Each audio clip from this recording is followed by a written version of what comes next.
everybody. Howdy. How's everyone doing this evening? Looks like Mr. Irwin's snowed in out there. Oops. Here we go. That picture's making me cold, JW. I know, right? I'll tell you, We it need is to- cold. Can't have JW doing all that kind of stuff. Maybe we can change all of our backgrounds to something tropical and then it'll just be Yeah. warmer, right? Isn't that how Yeah, that works? Palm trees and ocean. Yes, sir. Sign me Yeah. up, Keith. So, before we started this thing off, we were all just kind of chatting a little bit about, our weather, which obviously is always forefront in people's mind, and sound like Keith here got hammered pretty good with some ice, which is definitely not something that we all want to see. What did that look like for you, Keith? Yeah, we actually got pretty lucky. They were calling for a lot of freezing rain, but that cold air coming down from Canada, I think it was colder than they thought it was going to be and drier. And so we ended up with a lot of sleet. We had about 3 inches of sleet. Really no snow, no ice, just sleet blowing around, pecking around. It was funny. I've got drifts around the house where it just fell off the roof. It was kind of strange. So yeah, we kind of dodged a bullet on that. Didn't have any power outages or anything to speak of here close by. But man, that stuff melted just enough. Now it's all just hard as a rock.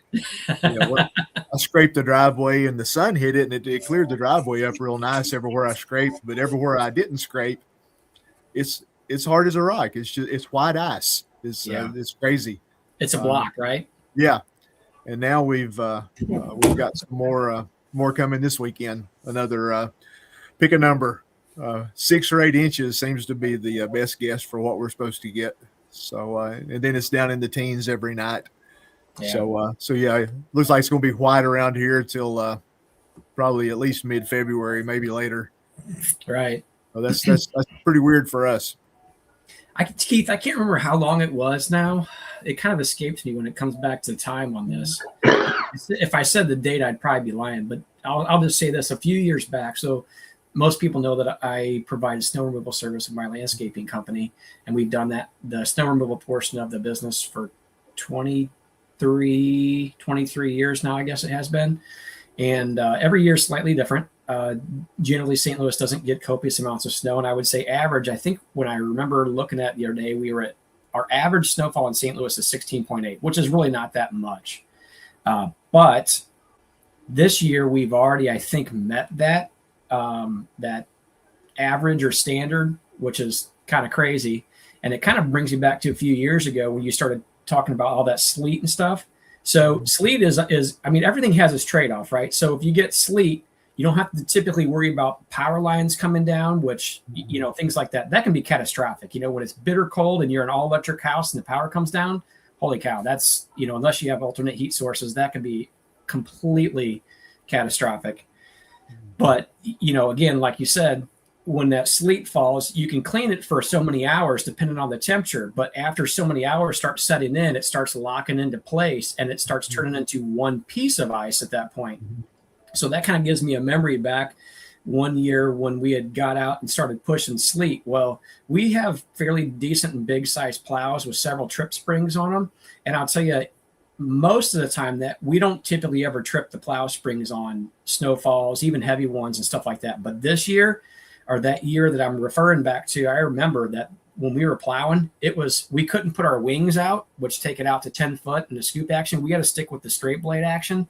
Man, it kept tripping the plow right and left. Mm-hmm. And then once, I can't remember now, I'm going to say 12 plus hours set in, there, you weren't getting it up. At that point in time, you had to go with straight chemical to burn it off, or you had to go with a different machine like a skid steer or something like that. And it was, oh my gosh, it was a nightmare. So I don't envy that situation, but I guess it could always be worse. Yeah. It didn't accumulate any in the trees on the power lines, nothing, but the freezing rain, that's a whole nother ball game there. That's definitely trees and limbs and power lines and the whole world comes crashing down. So yeah. We didn't need that. And thankfully it didn't happen. So this next snow that's coming, North Carolina looks like it's going to be a mess. I mean, we're going to have high winds, 60, 70 mile an hour winds out on the coast and maybe up in the mountains up Ricky's way. anywhere 2 to 4 to 6 to 8, 10 to 12 inches, according to how this thing hits. So they're supposed to have blizzard warnings out on the Outer Banks, which that's just kind of bizarre. Yeah, especially for North Carolina, right?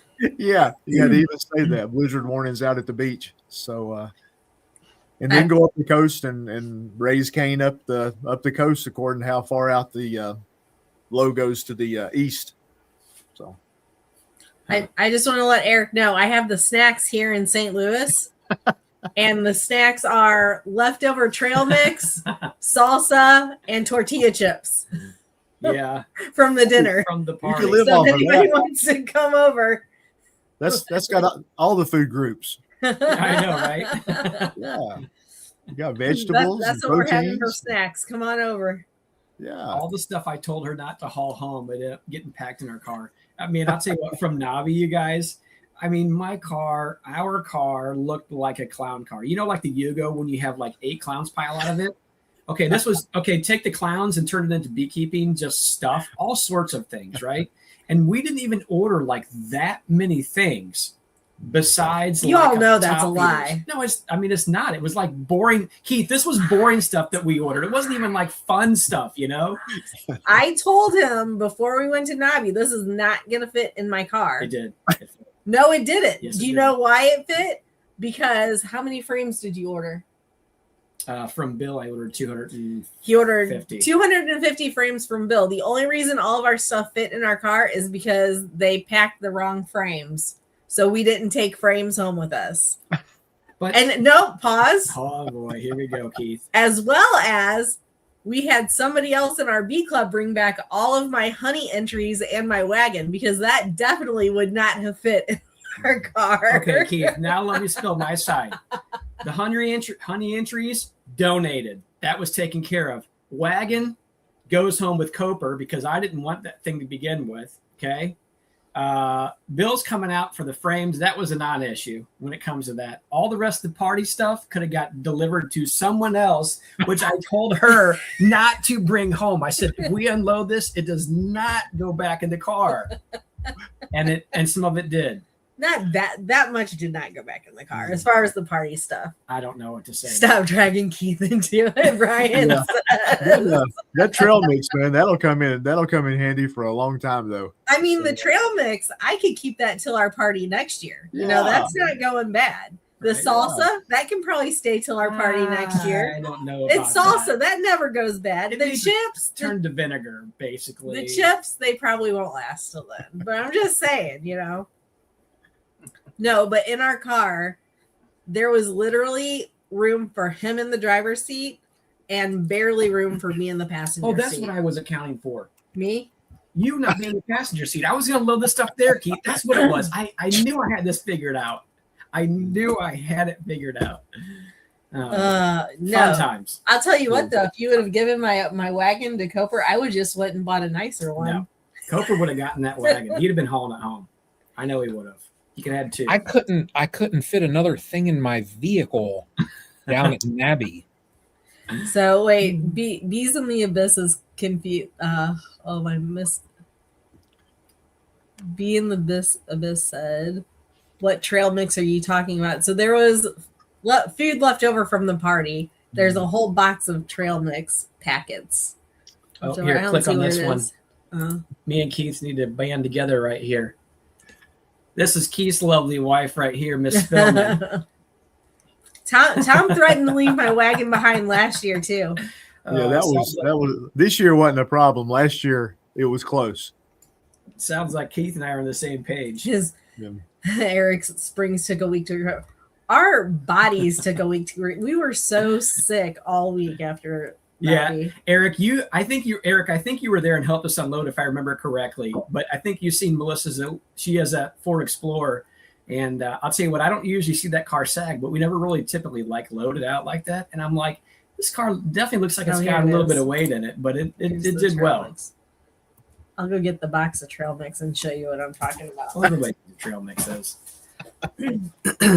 So, Brian, tell us how life is for you and what it looks like in that's Northeast Ohio. Is that right? Northeast? It looks exactly like behind me. Maybe he's asking about the trail mix because he wants to come over for a snack. Come on over for a snack. Whole bag, not even open. We'll have trail mix, and you all can eat the chips and salsa to your heart's content. Yeah, we are the next 2 days, we're going to set records for low temperatures. And we're not, I don't think we're expected to get above even 20 until like next Monday or Tuesday. So, and I saw this thing the other day. Let me pull it up on my phone. It said that here it is. So through 28 days, this was January, Northern Ohio has had the coldest January compared to your typical average. So as far as deviating from the norm, my area, oh, you can't see it there with that. Here, let me get this background thing off of here. Visual effects, none. There we go. Look at that, I'm back. But my area in the whole entire country, like that's the dark blue. Oh wow. And that's like the cold factor, right? It's that's the only area in the entire country that shows blue like that. Well, that's not a good thing. No. That's probably okay if it was like midsummer though, right? Huh? I said that would be okay if it was like midsummer, right? Well, no, I don't want. We've had cold summers like that, and I don't like them. I mean, we had a summer up here so cold that we used to have a water park that was about 40 minutes away, and we only got to go once. I got season passes, and this is when I was traveling, so we could typically only go like during, on the weekends. But there was only one time that we could go. There were times on the weekends, it'd be in July, and it was like, 68 degrees. And I'm like, yeah, not going to the water park when it's 68 degrees. No kidding. That's pretty cool. Like you're talking midsummer? Good decision. Oh, yeah. Wow. Yep. So, but yeah, it's brutal cold. And I don't think, like I was watching the news this evening, I don't think we're going to return to like our norms as far as, low and high for like 2 weeks yet. So we're going to be, February, it was like 10th or something like that before we even get close to what our norms.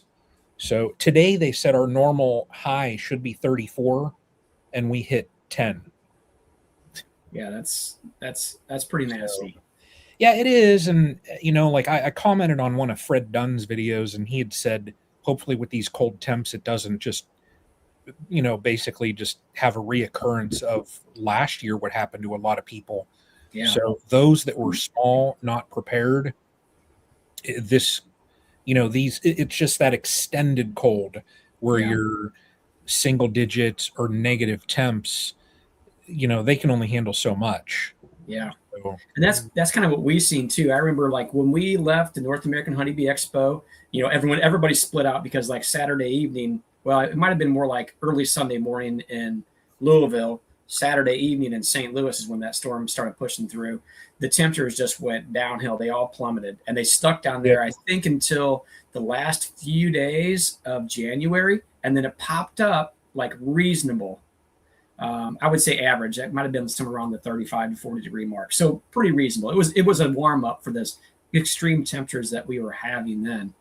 Yeah. Popped up. And then it went back to cold for a vast majority of February. So now you've clustered bees, unclustered them for a few days, which JW and I have talked about this many a times. I feel like sometimes that's extremely hard on bees to uncluster and then immediately, like our cold snaps here, like in the Midwest, they don't just go, okay, gradually go colder. They just like drop off. Like in the middle of the day, it's like, okay, you're 50 degrees. And it's like that night you're like 5. Yep. So completely bipolar. Yeah. We've had 40, 50 degree temperature swings literally in like a 12 or so hour period. That's crazy. It's just like, yeah. Well, So, and it isn't like the bees can just all of a sudden be like, oh, it's cold out here. I'm going to go inside and open the door, go into a warm space or whatever. They have to figure out how to cluster over a good amount of food, especially if it's a prolonged period of time. Yeah. And then expect them to get clustered up tight enough. I think that cluster takes a while to kind of work itself in there and really tighten up good, especially if you're getting down to where those single digits or even potentially a 0 degree mark. Yep. Excuse me, I'm gonna wipe our camera off. I think it's fingerprinted or something. I know, but it looks really fuzzy. Oh, look how beautiful I am now. That's a little bit better. Wow. The light's still jacking with us, but Look at Not only do I get to hear silky voices, I get to see silky smooth skin too. and there's nothing silky I about this. didn't This even is fuzzy. shave, Brian. This is fuzzy. Wow. Look at that. Good stuff, man. Yeah. No, it's just I am Time's looking so better. thankful. Let me smear it back up, Clay. The last time we had any bit of warm weather when I went over to check fondant, if I had any colonies that their fondant was more than half chewed up, I put a second one in. And I'm so thankful I did that, just because, I mean, they, I've gotten comments and people have said, well, don't you leave honey? Yes, but I just want them to have extra. So, and I'm thankful I did, because with this extended cold spell, I don't want them to run out. Yeah. Well, really, if you think about it, if you put extra food, let's just say you put a 2.5 pound patty on, a Hive Alive, whatever, you're between $5 and $6, $6.50, depending on how much you bought and the discount you got, whatever, right? Yeah. To me, that's a pretty cheap insurance policy. I mean, a nuke costs $200+, a full size colony, depending on the time of the year, $250 to mid threes. So I don't know. I would consider that a win. It's a pretty cheap investment. Yeah. Not that that's a save all, but what if bees don't have food whenever they're cold and they don't have it right in the area that they're at? Then it's kind of a mess. I know. Yeah, I don't mind putting it on. I got a question today from Larissa. She moved from I forget her exact. She moved from Hawaii to now she lives in PA. And she said she was meaning to ask me a couple things, like about when I replenish my fondant and do things like that. And I told her, I said, my whole thought, I said, you'll get people that are going to attack you for cracking your lid when it's in the 30s. But if they're running out of food, they're going to be, you put food in with them, they're going to be able to recover. Yeah. Where if they're running out of food and you do nothing, well, they're running out of food. They're going to die. Yeah. Exactly. So it's like, you disturb them a little bit and it's going to shake up. You're probably going to have I had one guy say, oh, well, you're going to lose bees that come off of the cluster and can't get back. Well, yeah, you're going to lose a couple bees, but you're not going to lose the whole cluster. Yeah. You're thinking of you need to think of big picture is what you're saying. Yeah, exactly. Yep. Yeah. Well, I agree the same. I remember a couple of years ago, I was going through some colonies and the temperature was dropping during the day and it was getting windy and blustery. Oh, it was we were snowing. out there at the Fenton yard. Started and snowing by the time on I us. got out there to this yard area, it started snowing. Like accumulation snowing. It was on cool us. enough that they weren't going to fly. So I just had on what I'm basically wearing right now, just a long sleeve, whatever, and my cap that I always wear. We're just throwing food on them. And I flip the lids off. And now, again, I don't open the box up and leave it open and pull frames out and hee-haw. Right. I'm just looking for, if I had a fondant pack on or what the cluster size looked like. And again, you don't need to leave it open. You can always take your fondant pack, cut it open, do what you're going to do and prep it. Crack your top, throw it on, throw it back down. I mean, it's open for a few seconds. It'd be like you go into your house open the garage door, a heated garage for 5-10 seconds. Is it going to be cold? Yeah. Yes, it is. Is it going to kill the bees? I seriously doubt it. It's not that quick. Right. I mean, all the honey stores, whatever you got, is holding heat anyway. I mean, it's going to be a cold draft coming in, but that hive's going to recover really quick. Yeah. Put the lid back down. So I have a question here because Westcliff had a comment up here about insulated hives and whatnot, and I know he uses the Lyson insulated hives. Are those the polystyrene? Those are polystyrene, aren't they? Yeah. So I'm just curious, do you have issues with the bees chewing on that polystyrene? Because I had seen a video, I can't remember whose it was recently, and they were talking about the bees were eating away at the, was it you, Brian? I thought it said eating away at the polystyrene. But which hives were you using? Because I know Westcliff uses the Lyson ones. Which ones were you using that they were eating away at it? I got mine from Blue Sky. Let me go on their website. Well, they might not even have them anymore. I don't know. But I just bought one to try out. It was a 10 frame setup, and the lid that they had on it, in the front and back, they had 2 little windows that were screened, and the screen was like embedded into the foam, and there were inserts, so you could open it up or you could close it. The bees from getting up in there, like, and it didn't come with a very sturdy inner cover to protect it. It was this plastic thing, and it just, if you didn't have it perfect, it would shift a little bit and the bees would sneak up in there, and then they would die because they're stuck up above this plastic thing.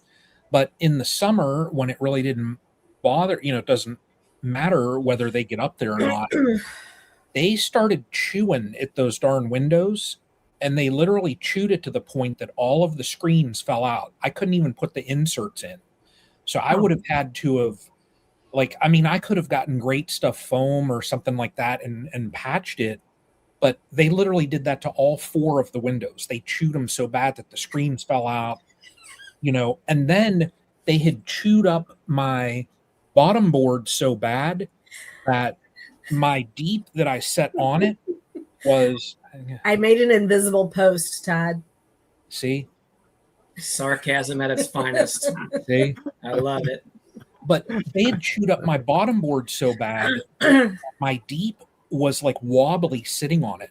And there were like holes down through the bottom. And I'm like, this is worthless. So, and that was after like 2 or 3 seasons.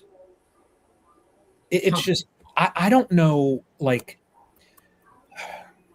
moving, like, those type of companies, if they coat them with something. Well, that's what I was wondering, is like if different companies make it out of whatever their polystyrene formula is, maybe that makes a difference. Because like Westfield said up here. Hit a comment at the bottom. So, John, you comment, since you have a good experience with all those I put up there, he said they've not had any issues. Scroll all the way down, please. Oh, all the way down. There. So. Oh, here. The extra foam board I add. So so this is he does extra. So that's a different, so I wonder if it's just the formula they're using to make that polystyrene that John said the Lyson ones, he doesn't have any issue with them chewing on it whatsoever. These, I'm looking on Blue Sky. It's called Bee Box. They're from Finland, and they just annihilated them. Now the boxes, like the hive bodies themselves, they're okay. I still saved those. That way I can just store frames and stuff in them in my building. But the bottom board and the cover on them, they annihilated them. That's interesting. So Melissa and I don't have any experience with the polystyrene. The only insulated hives that we have would be the 2 10-frame apimays, and then we've got some 7-framers, of course. And I actually do have some 7-framers out there right now with bees in them. When I started popping some lids when we were having warm spells just to check colony size and stuff, they were all doing fine. And those 7-framers were a little smaller, of course. But so I don't have any experience with what you guys are talking about, the Lysons, the Bee Box, any of those other brands. My Bee Smart, the insulated inner covers that I bought, and I built out like shims on them and put extra, Great Stuff foam. So, it was solid, and I had a square cut out so that my fondant would fit right down in. Yeah, they annihilated the foam in there. So in 2 seasons, those things worked, and I forget the price on those darn things, but literally 2 seasons, and I would have to replace the foam insert. Now, a lot of people that have commented on threads where I've said, hey, mine lasted 2 years, they said you've got to use like some type of tape or some type of protective, barrier Mm-hmm. I said, well, it'd be nice that if Cliff would have told people that ahead of time, and he had commented like on this thread on the North American Honeybee Expo, somebody had asked about those, and I said, just my experience, I had them for 2 seasons, and the bees chewed up the foam portion so bad that none of them, I would have to replace all of them. And Cliff responded back, please see us at our booth. And I said, well, the only thing that I would see you at your booth for is if you're going to give me 12 new inserts. Mm-hmm. And he didn't comment. And I thought, well, that right there tells me, so, but I mean, like those things, insulated inner cover, what's the price on them? Yeah. $30 a piece. And I have 12 of them. And you said what brand was that called? Bee Box? My insulated inners, they're from Bee Smart. Oh, okay. I'm sorry. I was making a connection there. I spent a couple $100. You guys are cracking me up in the one year on those stupid things. And I mean, I'm probably going to, I didn't have enough time this fall to do it. I would have added them on, but I need to basically, and it's going to be a process because I sprayed it with great stuff and, I secured with glue a shim on there just to give it an extra couple inches. So I'm going to have to like bust them all apart, and I should just get a new type of and then I want to get like a Luan or something, just a thin Luan that I can put over top of the foam. Sure. And that way when the bees come up to get to the fondant, it's sitting on wood. Yeah. So yeah, I'll correct that problem. But if from my experience, anywhere those bees can get to foam, they annihilate it. Yeah. I wonder if, like Melissa said, it maybe has to do with the composition of what type of foam it is or an additive. I don't know. I mean, these are things that get beyond my understanding when it comes to that. Yeah. But, some people have experience with them chewing it. Some people don't. And I also wonder, is that also a trait set that could potentially be within a type of bee? Maybe, maybe not. I don't know. Yeah, I don't know. Larissa, in the, when we were commenting back and forth, she said, now she's got the insulated inner covers, and I told her, I said, just make sure you protect that foam, because if the bees can get to it, they will annihilate it. I said 2 years and it's just going to be destroyed. Yeah. And she said her first winter with those, she said if you could put your ear to the side of the box, you heard this like little like chewing sound. And she said they were non-stop chewing on that foam. Yeah. That's crazy though. Yeah. Yeah. Yep. So, yeah. So JW, tell us about your weather experience here lately, just to see what that looks like here across this Midwest area. Good. Good. Sunshine, rainbows, and palm trees, right? Bad. Oh. I'm glad all that snow melted that was behind you. No. I'll be right back. Yeah, it did, didn't it, Keith? Yeah. Sun came out. Snow melted. Woo! Looks good. Yeah. I'm going to move to the east side of the river. The deluxe apartment there in the field. Well, I'm telling you, it's been frustrating the last few days. I've had tractor problems, so no big issues. It's all in the past. I've got over it, so I'm going to get back at it tomorrow. My John Deere, my big John Deere that I keep all my snowplow and equipment on, the battery went dead during this cold spell. And after 2 days of searching, I found out my particular John Deere tractor has a proprietary battery in it. Oh, that's nice. The only nice. place you can get a battery for one is from John Deere, and I finally got one today by special order, and it was $454 for the battery that went in the tractor. So it's kind of been Crazy. a frustrating snowstorm. So I've been out in the cold. It's been bitter cold and working with steel, in this kind of weather, taking parts off the tractor to get to the battery. I had to take the whole grill off on the I mean, the grill isn't a light piece of equipment. It's bolted to the frame of the tractor with 1-inch bolts. So, but you have to take the grill off to get the battery, and then plus that, I had a front end loader on the front of it. So it's been 3 days of HE XX. That's all I can tell you. Fun time. I'm going to excuse me for my cough here. I'm going to bring something up with reference to beekeeping, if I may, and I'm going to ask for some expert opinion. I've got approximately, I'm going to say 8 to 10 inches on the top of my beehives. I've got the top of my beehives are all wood, standard length draw, mostly 8 frame. I've got some 10s, but they're all the same. I've got 1.5 inch insulation on the top of each hive.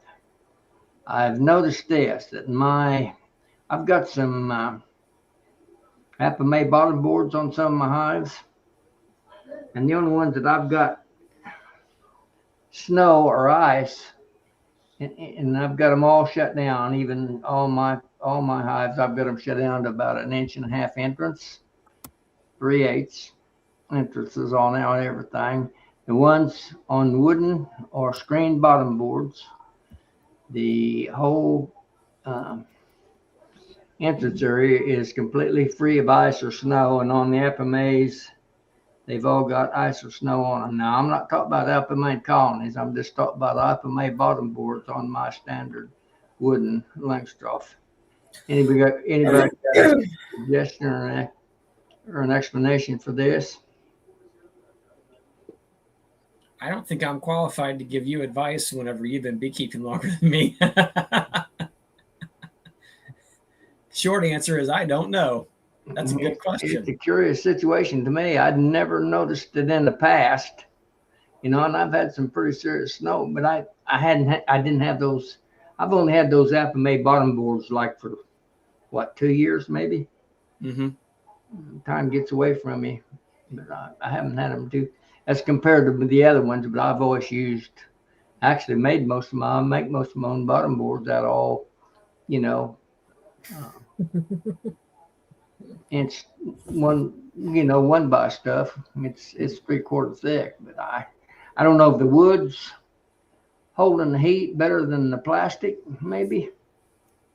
Yeah, but that's that interesting. Got to be pretty cold, I would think, because the snow hadn't melted off the. So, are you saying or suggesting that it's all of the colonies that you have with plastic bottom boards you are noticing the same? Yep. Checked them all this afternoon. I happened to look back there, and all my hives were free. Across the landing boards entirely, and I'm using aluminum entrance reducers. On all my standard hives, every one of them. And the entire landing boards are free of ice or snow. And it's been, the warmest weather we've had here since we've had the big snows, probably been 20, 22, 23. There's no snow or ice residue on the landing boards that's on wood, whether they be screened bottoms or solid bottoms. But I call it plastic. It's nylon, whatever it is, of the Apamays that I got. They've all got all the landing boards on those, which are the fold down deals, with the plastic. Everybody's that's familiar with them. They've all got the snow standing on ice, cleaned off the little entrances.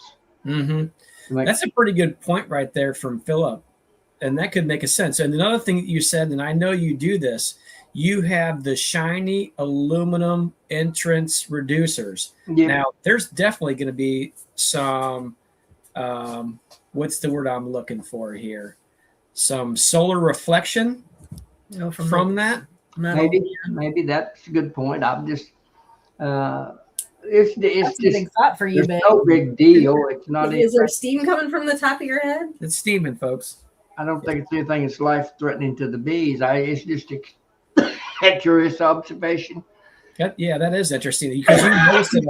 I'm sure that what you picked up on is you noticed it was consistent through. You know, I think I've got 8 of them out of what, 67. Mm-hmm. I think 8 of those Appomattox landing boards, and they've all got snow on them, and none of my conventional wooden ones do have. They've all got the metal entrance reducers. I use those. I do. Now your wooden bottom boards, those are all wax dip, correct? Yep.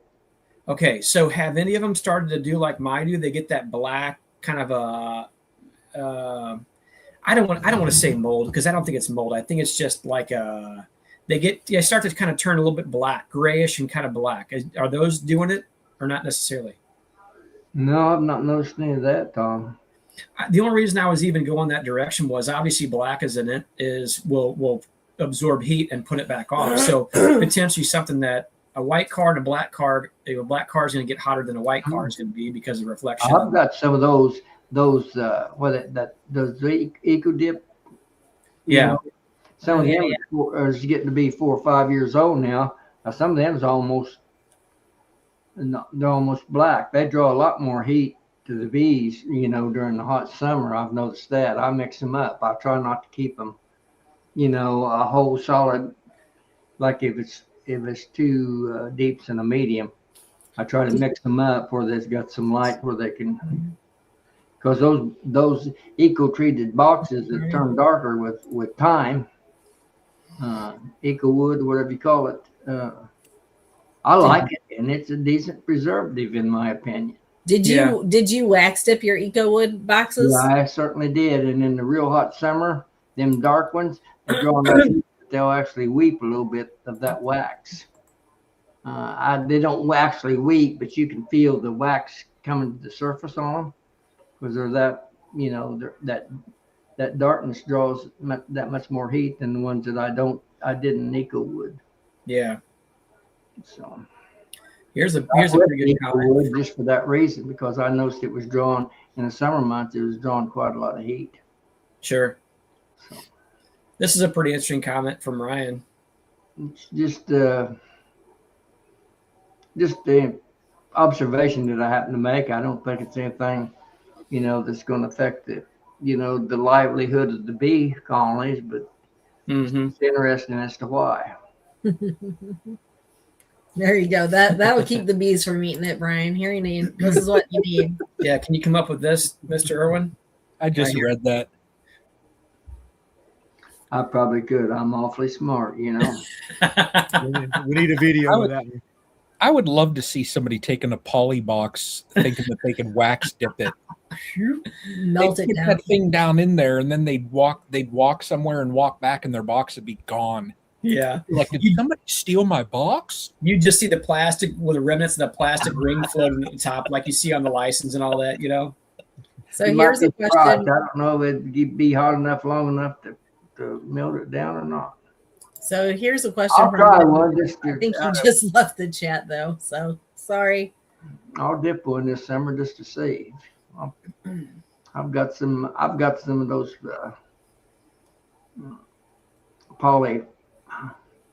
We just take it out and shake the bees out of it, and then throw it in the trash.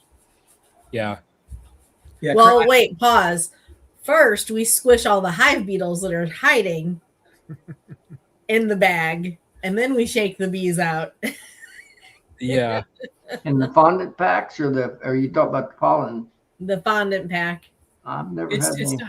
Oh my gosh, the last year there was hive, not like a ton, but like that's where they chased and cornered all the hive beetles was up in those bags.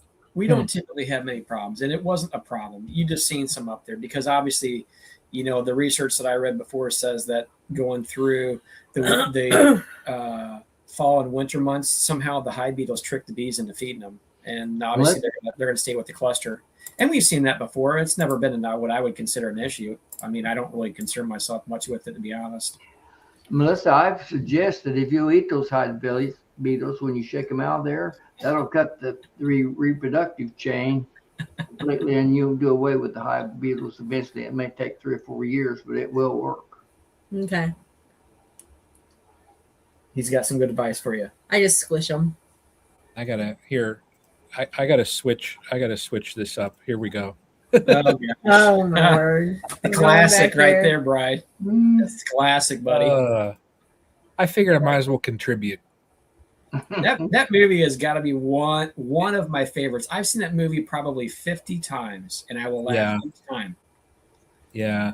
It's good. It's either that or throw in this here, you know. That looks like one of my ex-girlfriends. Brian, the question is, what are you getting tonight? The good ideas or the bad ideas? Good ideas and bad ideas. Did anyone answer my trivia question on the bottom board? It's not a problem. It's just I'm scanning back through here. Philip did. Philip put down a couple of. He was one of the first to drop a comment. You know, he's probably the only guy out there smarter than me. Good idea. Here, JW, it's one for you.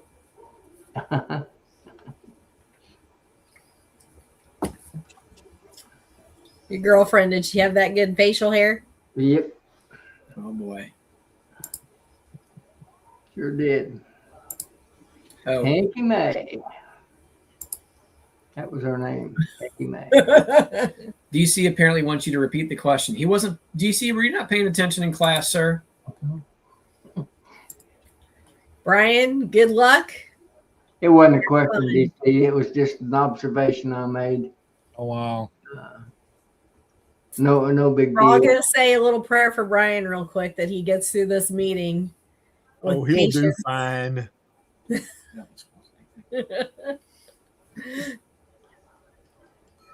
Brian has favor in his board meeting tonight.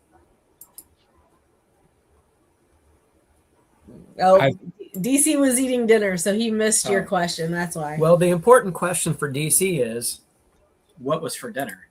That's the question that I would like to have answered. Here you go, Brian. Here's some encouragement for you. So, hey, you know somebody who Keith, you know somebody who I haven't seen on a chat in a while that we need to see? Who's that? It's right there in the comments. Mr. Kodiak Farm Bees, Lee Quimby. No doubt. I think he needs to drop in here and just say hello. That's what I think needs to happen. He's probably hanging 50 feet in the air, Probably. you know, climbing up some mountain. I think he's going from He's having pizza. We had pizza last night, DC. Lee kept hives like on the ground, like all us normal folks. That's He right. probably watched some documentary on one of those hives, like up on a cliffside. So he's learning all that, you know, rock climbing, and he set up hives that are like 30 feet in the air, and he's just gonna he won't have to smoke them nothing. He's just gonna climb up, cut the comb down, Yeah. lower it down in a basket. That's gonna be next time we see Lee. It's gonna be some video saying, "Well, I'm gonna harvest a hive 130 feet in the air."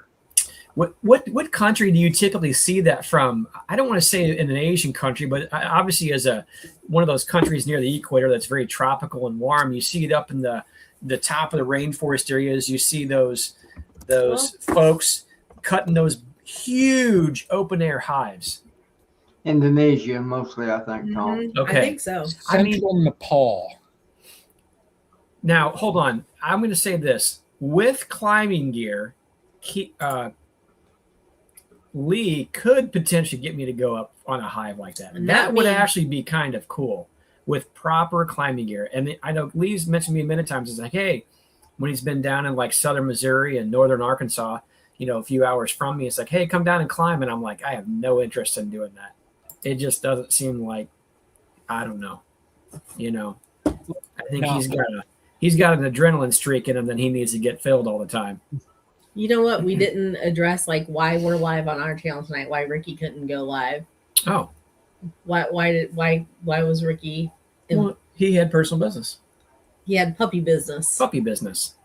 He had personal puppy business tonight. He had a 10. I'm So gonna- nothing serious. There's nothing wrong with Ricky or anything like that. He just had some personal puppy business they had to address this evening. I'm going to share a picture I think I found. It said on the bottom, yeah, it looks like it's Lee. Let me see if you can cue that What? up. Yeah, Yeah, that there looks you like go. it's right there. That's Lee right there. Look at that. That's where he's at Oh, right my now. God. Lee, look at you, man. You're just, you know what? You're just living life to Yeah. the fullest, buddy. I like it. Yep. He needs to do a GoPro on his head for those, doesn't he? So you can live stream from 100 feet, 150 feet in the canopies of the rainforest with Exactly. these massive honeybee colonies. Look at that thing. Man, I He's love it. holding out. I used to say nice things about Lee, but now that I get to see this live image of him, I'm upset with him. Here you go, Lee. We found somebody to climb with you.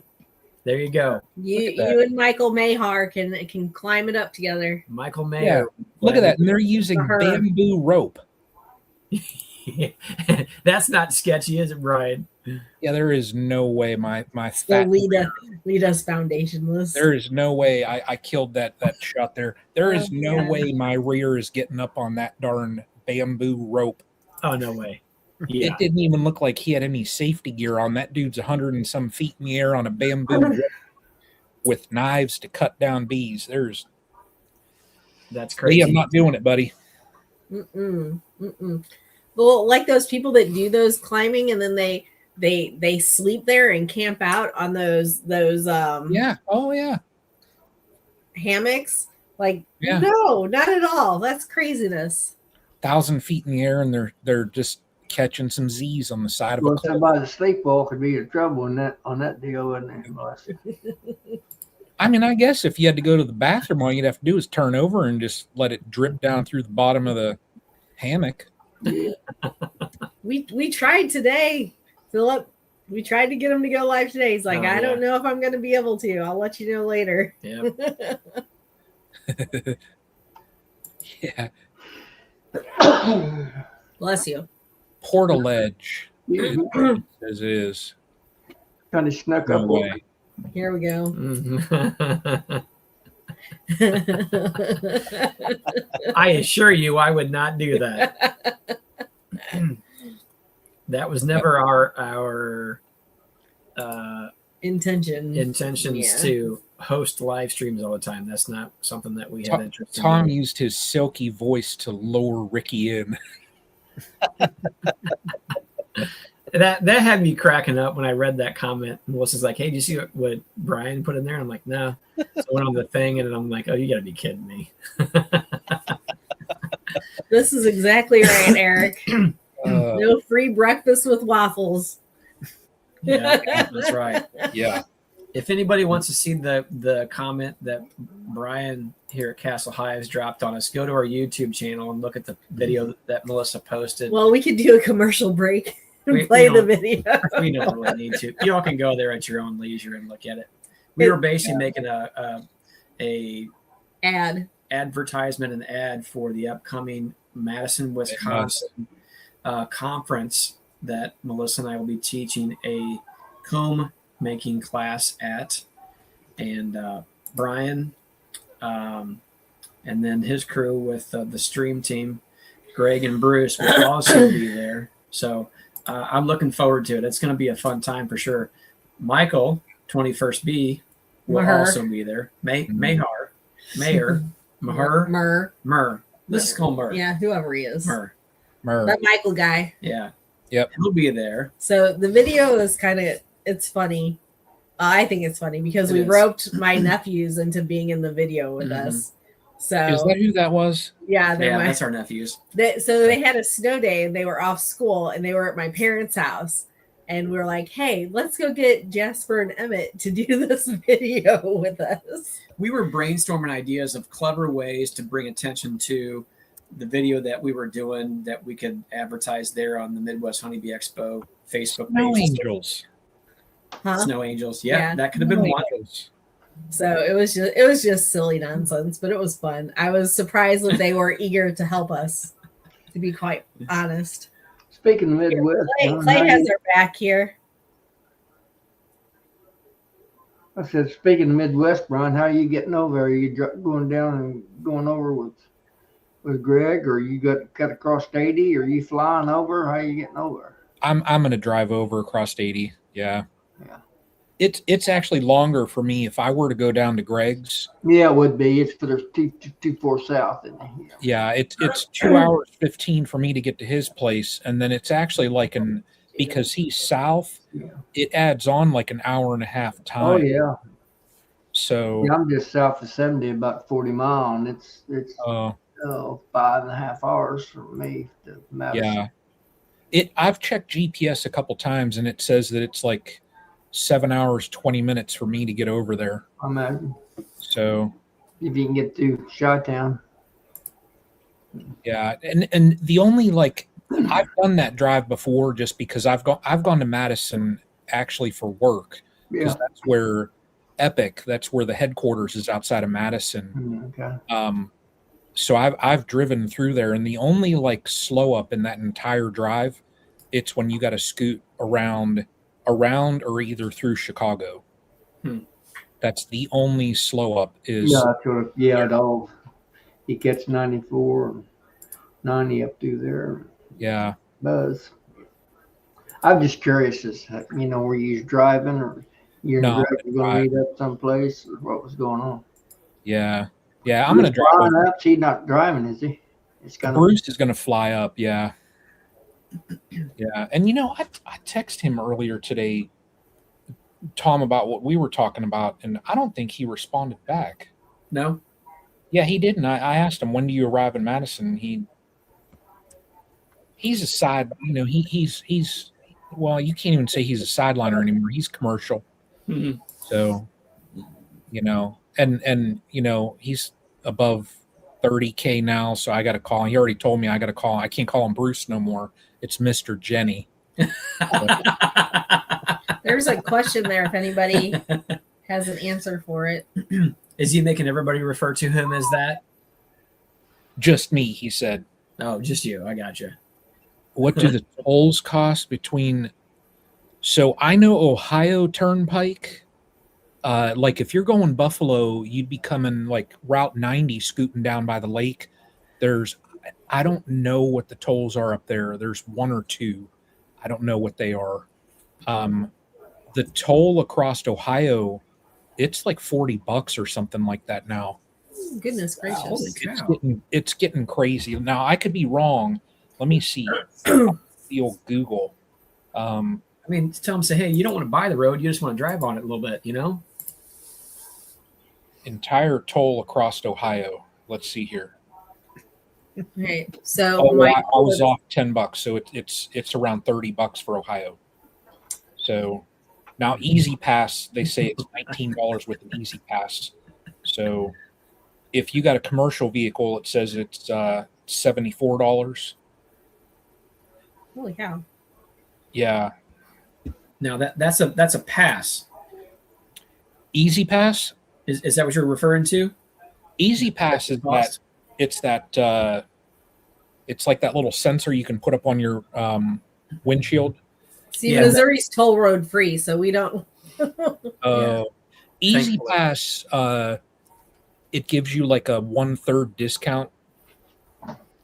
So, and then the benefit with the Easy Pass, because you can fix it right up on your windshield, they've got lanes where you go through and get a ticket, or they've got the Easy Pass lanes and you just keep driving.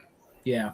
So you don't ever have to slow up. And even like if you get to a toll booth, they've got Easy Pass lanes where you just kind of go up there kind of slow. That way the whatever sensor it is, it'll trip your Easy Pass, and you just scoot on through. So you don't ever have to stop your car. So do they still have toll roads that make that you put cash down, or is it all send you a bill kind of thing? No, they now Ohio up until this past year, they had cash. Okay. Ohio they're kind of revamping the Ohio Turnpike. Mm-hmm. They're trying to go to cashless. I think there are still some spots that take cash. I'm not sure, but I know they're trying to transition that way.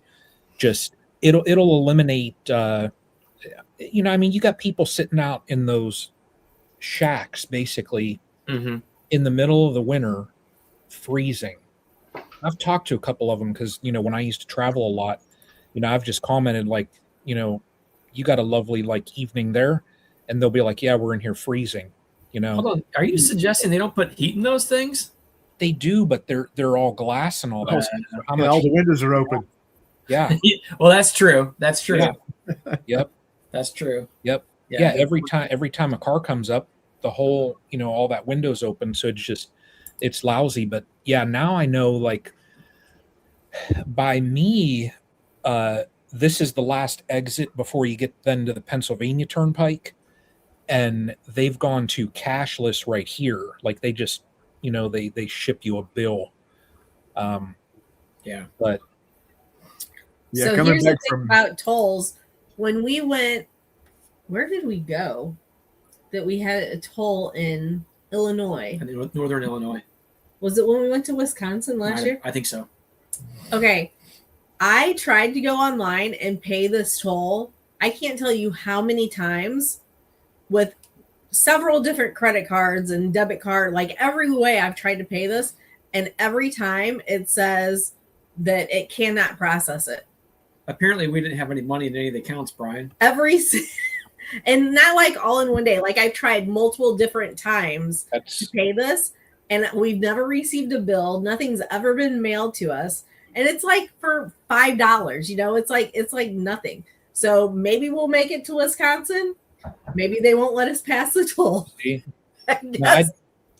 Oh, wait a I minute. just looked up on Google. Your different plate now. Oh, I do have a different plate. Melissa got her personalized B plate since last We're year. safe. We'll make it to Wisconsin. Not the same plate number. they lost her. Yeah.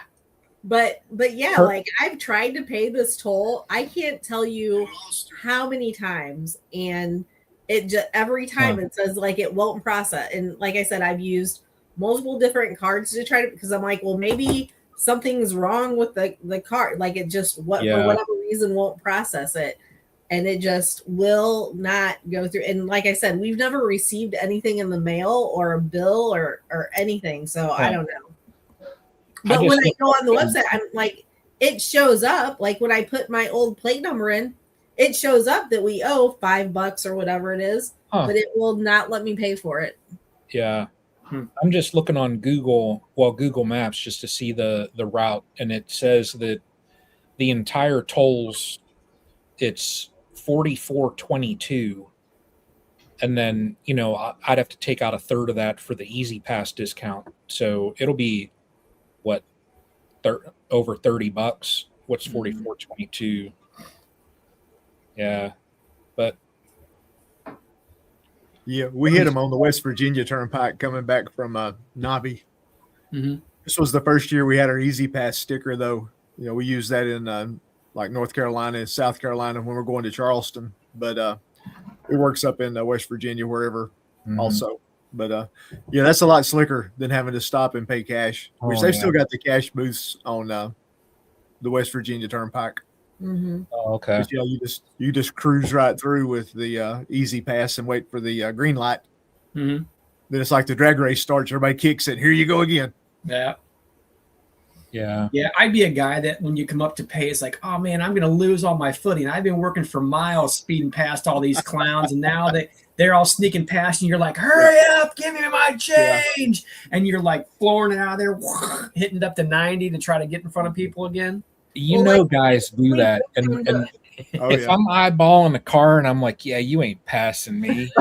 When we get up to the toll booth and I see him having to stop and I'm Easy Pass just going through, I'm like, there you are, Joker. Give him the peace sign. Simple pleasures of life. Yeah. Like when we go down to Florida, we avoid the toll roads at all possible, unless we have a rental car, because then they have that thing on there that I guess it just automatically charges you whatever. Yeah. So we try to avoid them when we can. Yeah. But yeah. I was gonna have you tell them about where did we went to the Blues game Tuesday night. What happened on the way home from the Blues game with Isaac? Oh, We're getting away from beekeeping here in a second. so my son Isaac, so 19. he's one of our twin boys. He's a good kid, but I'll tell you what, some people were just, He's a 19-year-old boy. That's the problem. how some people were just built for speed. Pause right there. Okay. Keith and JW, when you start a story and you're putting out front to everybody, honest, he's a good kid. Now, Tom, keep going. I don't want to paint a horrible picture here, but you know what? You're talking about an almost 50-year-old guy. As we get older, if JW hasn't experienced this yet because he's not old enough, but you always get a little more crabby about, right? You get a little more. You become your dad, right, Brian? Michelle, Keith, this is why I'm me. having him tell this story. It's Keith? about passing people. The spirit, right? That's the thing. The whole yes, you can't let people pass you. You know what I mean? So the speed limit should be posted at like 80 or 85. In my opinion, the best place to drive in the country, and I haven't driven all to the full West Coast, is Florida Turnpike. You can do 100 miles an hour, and you won't even make a cop flinch. And I'm telling you, it's probably not uncommon if you were doing 90, 95 that you're going to get a group of people that will pass you. It's like a you pay to play kind of deal. It's a license to speed, and I'm all about that. Wow. So Tuesday night. Yeah. So Isaac is the one that bought himself a really nice sports car, and it is pretty fast, by the way. But this kid, he's something else. He recently had gotten a traffic ticket for speeding, and a pretty large ticket. And his aunt, Melissa's sister, who happens to be a legal secretary for an attorney, will typically fix tickets for people in the family, for like, basically you buy him a bottle of booze kind of thing. He likes certain things. You buy him a simple bottle of booze, and that's his fee. And then of course you got to pay the court cost and all that jazz to get your reduced fine, or not reduced fine, but your reduced non-moving violation, basically. So his aunt just told me the other night when we were down in town in St. Louis at the Blues, hey, here's what your fine is. And it wasn't cheap. Trust me. It was $200. it was like $400. it was a lot. Pretty good chunk. Plus, of change. he has to do an online driving school. Yeah, they're going to make him do an online driving school in order to reduce it to a non-moving. Okay. So again, you're kind of paying to play is what the whole system's about, right? Moving ahead, on the way home, That same night. anytime you get two males, it doesn't even matter if they're almost 49, 50 years old or whatever, a younger male will not let you pass them, right? We just talked about this. He's in his car because he came from work to there. We were actually driving my work truck, as a matter of fact, because it was messy and nasty and the roads were a mess. Anyway, so I didn't take her Explorer. Of course, he wants to keep passing me, and I'm not really going that fast. But honestly. he knows he's going to do this. You know he's going to do this. Hold on. She can't, Brian, she can't blame me for somebody else's actions. Am I right here? That's correct. Okay. See, so that you are. I mean, Yep. this is the peanut gallery suggesting that I know, the this can't peanut happen. gallery. So he a couple times he goes speeding past us, and moving at a pretty good rate of speed. And of course, his mother gets wound up. She's steaming in the seat, and she's like, "Why do you do that?" And I'm like, "Whoa!" You know he's going to do this. Why am somebody throwing rocks at me here? Right? I don't understand what Anyway, this is about. Carry on. You told me to tell the story. And I Yeah. got to pull the details out because Keith is locked into this. Like he Oh can't my leave until gosh. he understands. This the full girth of is the shortest story along ever. We get further down the road, a little bit closer to home, and he does it again. I was not instigating anything. I fully promise that. He takes off again, and what's funny is we're I'm all little- watching this. It's 3 lanes. There's another merging lane coming from another interstate getting ready to come on. He's in the my slow Lord. lane. I'm in the center where I've been positioned most of the time. And there happens to be a St. Louis County police officer coming past me.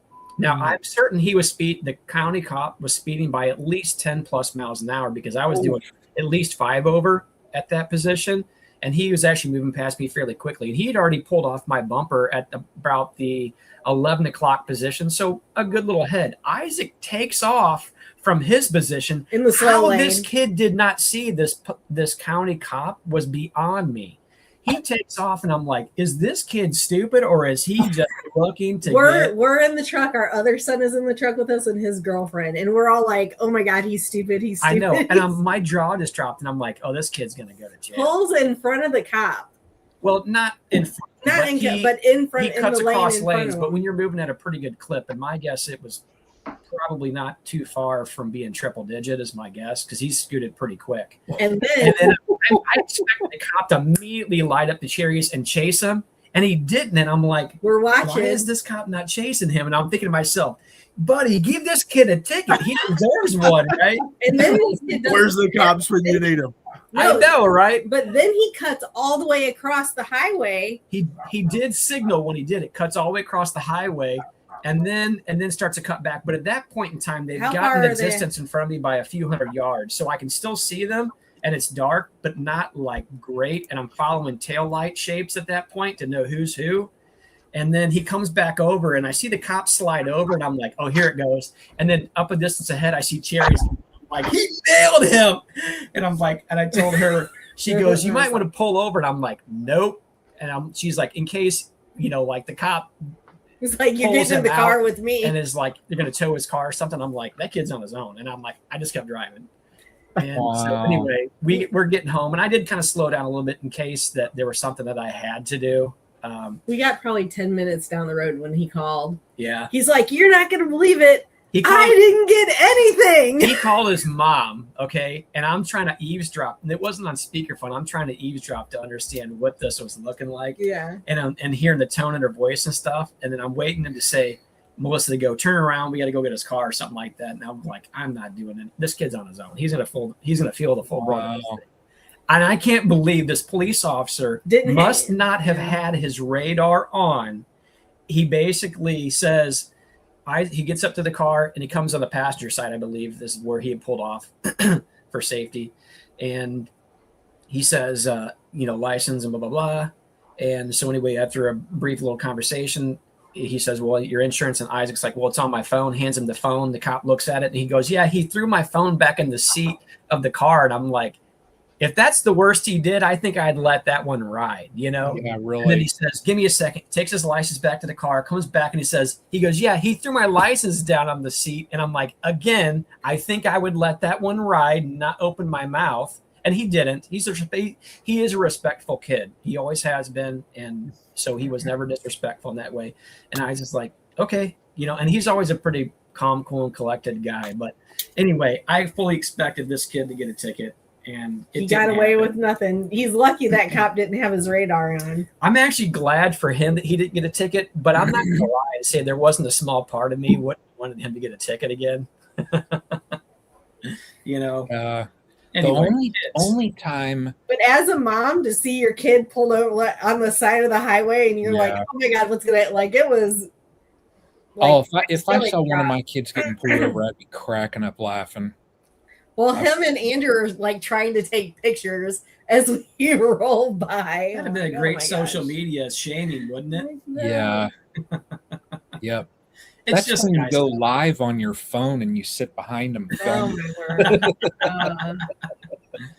Yeah. What really upsets his mother is she sees the worst in a situation when somebody's speeding or doing something. And I'm telling you, if you want to see her go from 0 to 100 miles an hour in the scale of anxiety and temper, do that. Well, okay, so you see a woman that's 5'4" climb out of her skin and climb up 5'6". Thank you. It's 5'6". My bad.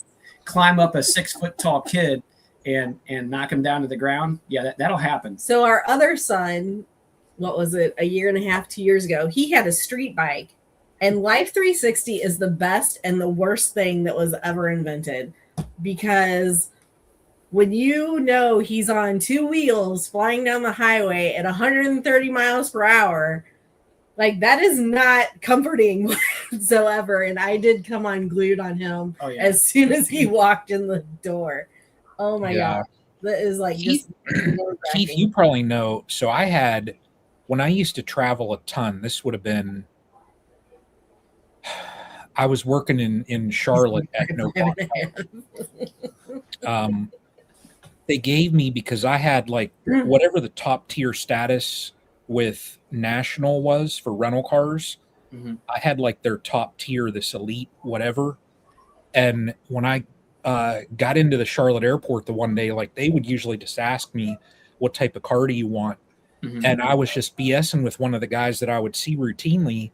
And he said, what kind of car do you want this week? And I said, like, what kind of sports cars do you guys have? And he said, we just got this black Nissan 370 downstairs. And he said, it's turbo. I said, can I get that? He said, if you wait, he said, we'll wash it in that. And then, yeah, we'll bring it up. I had that rental car for like 13 months. Like, Seriously? oh yeah. I kept it.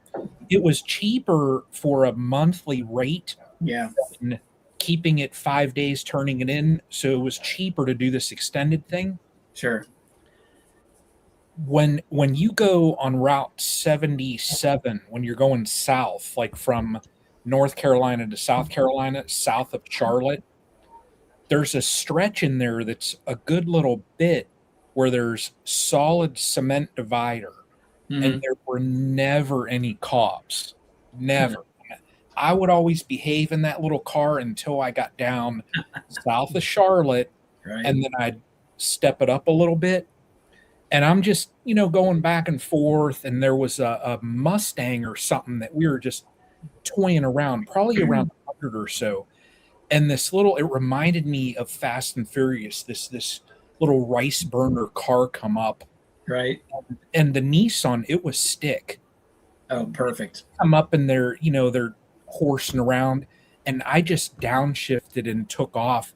And I looked down and I remember, and I foot went right off the gas, and I was at 157 going down 77. Crazy. And I didn't even when I in the rear view mirror, I couldn't see the Mustang. I couldn't see the rice. Like in my mind, I'm like, yes, Hey, But yeah, you it was won that day. Oh yeah, that car. I drove that thing back and forth to Ohio a couple times, and my daughter loved it.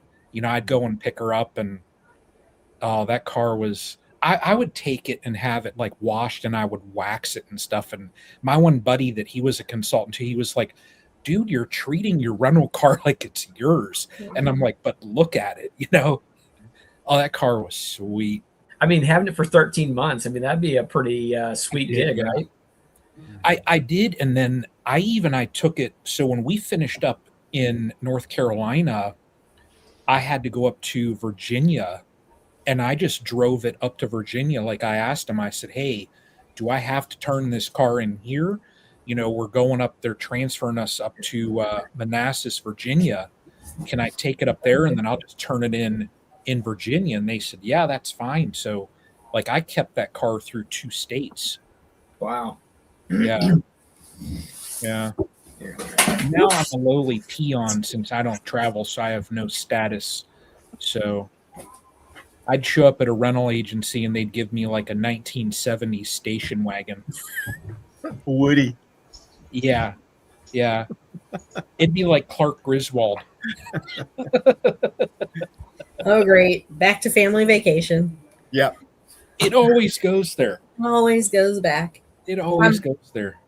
Tom had to go return a phone call real quick, so he'll be back in a few minutes. What do you guys have all the boxes back there? That's all glass. Hold on, let's see. Oh wow. Paper guard. That's the paper guard. Okay. Global patties. Oh, the turbo and the white boxes are the turbo patties from John Hill from Hillco. We wanted to try those out. Yeah. Glass. Wow.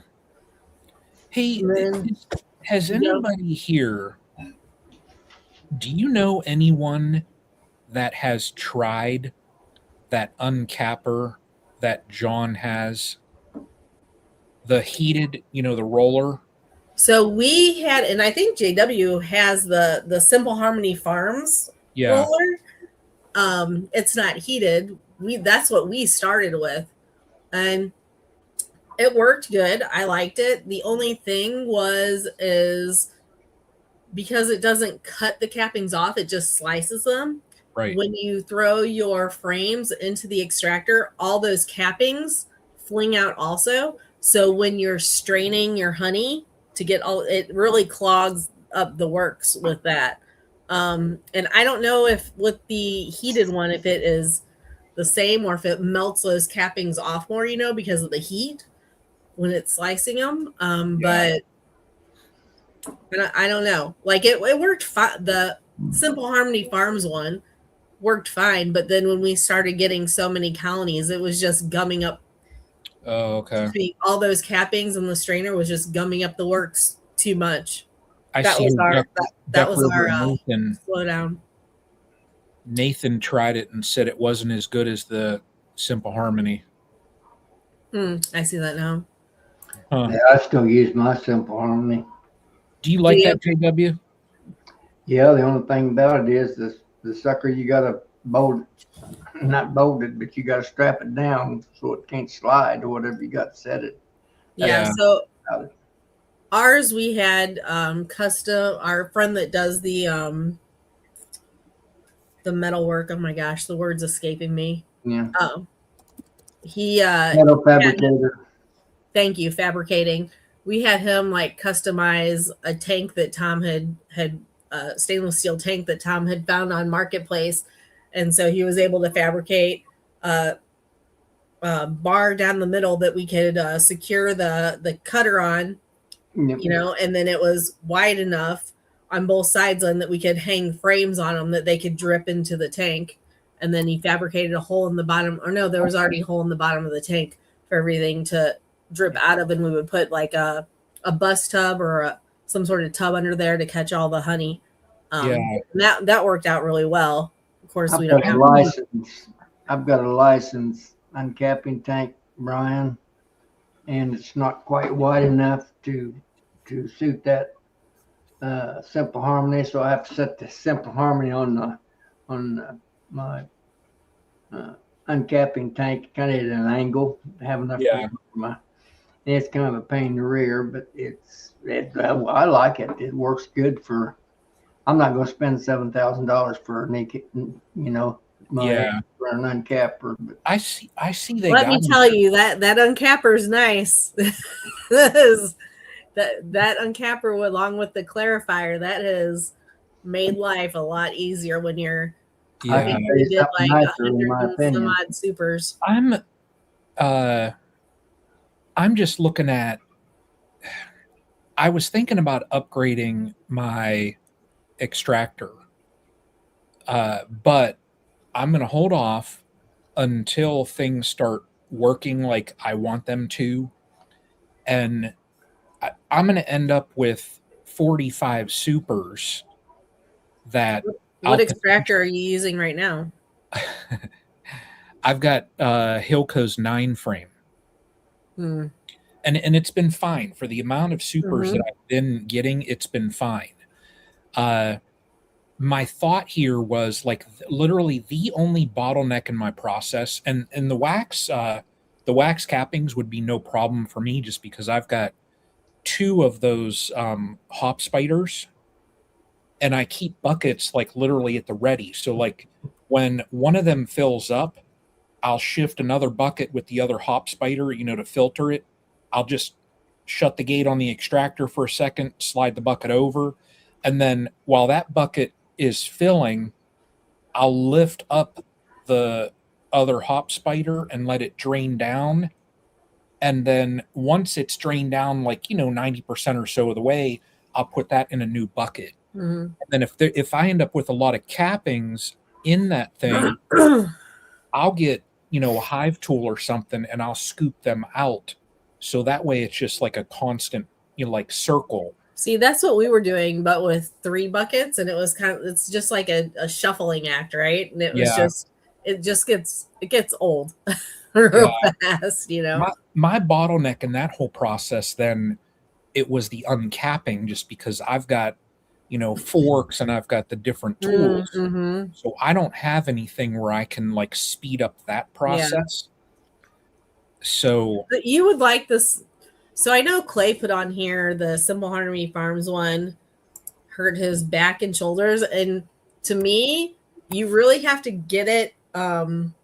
Positioning, I think, is key because, like, the thing that Tom had, Tom's a lot taller than I am, so it worked perfect for him.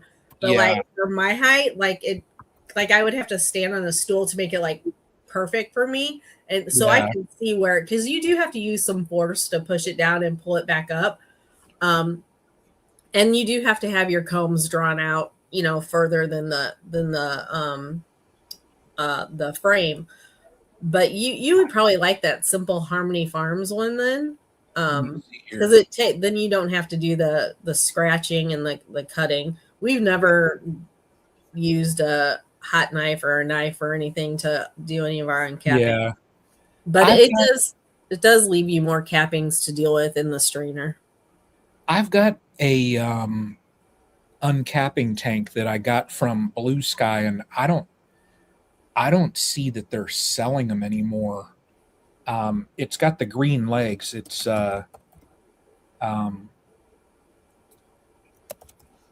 was an Italian made. Yeah, they're not selling them anymore.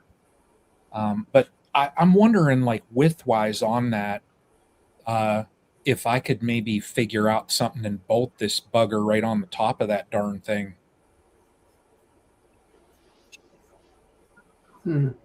Now, Brian, Yeah, you very well could. You may have to build you a little bracket or something, Brian. Yeah. Make you. what's that one company that does the? Huh. Oh my gosh, what is it? I just took Frederick Dunn has their stuff on there all the time. They have the lid and it has the honeycomb shape on it.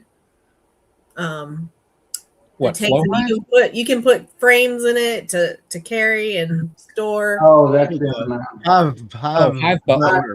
Hi Butler. Yeah, you can use Yeah. those as uncapping tanks, I think, too. Can't you? They Yeah. got one with a spout on it, I think. Yeah, they do. Yeah. Those are nice. I like those. Yeah. I had that one. And Who's they're the guy multi-use. the company that makes the hot knife? Is it Pearson? Pierce. Yeah. Pierce. Yeah. They make a small uncapping tank out of a white plastic that's got the expanded metal in the bottom of it, and Yeah. there's no storage in it. You can just do frames one at a time. That the uncapping tank, you can uncap it, and then you got somewhere to put the frames. While you're extracting. Yeah. So you're constantly got something to do. This At Nobby, didn't Hilco have two different uncappers he was showing there? He had the one with the knives that vibrate. Yeah, and I he don't also remember. had the one that had the little chains on it, the flail. Yeah. I can't remember. I think Sawmill Charlie, I think he was looking at those, but we didn't really.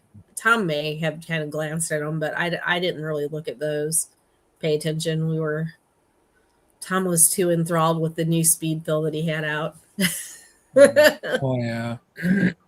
So Michael says that he needs to get an extractor before July, but doesn't want the bottom driven unit, which I'm curious what your reason is for that. We got the bottom driven unit from John this last year and it worked great. Like Tom loved it.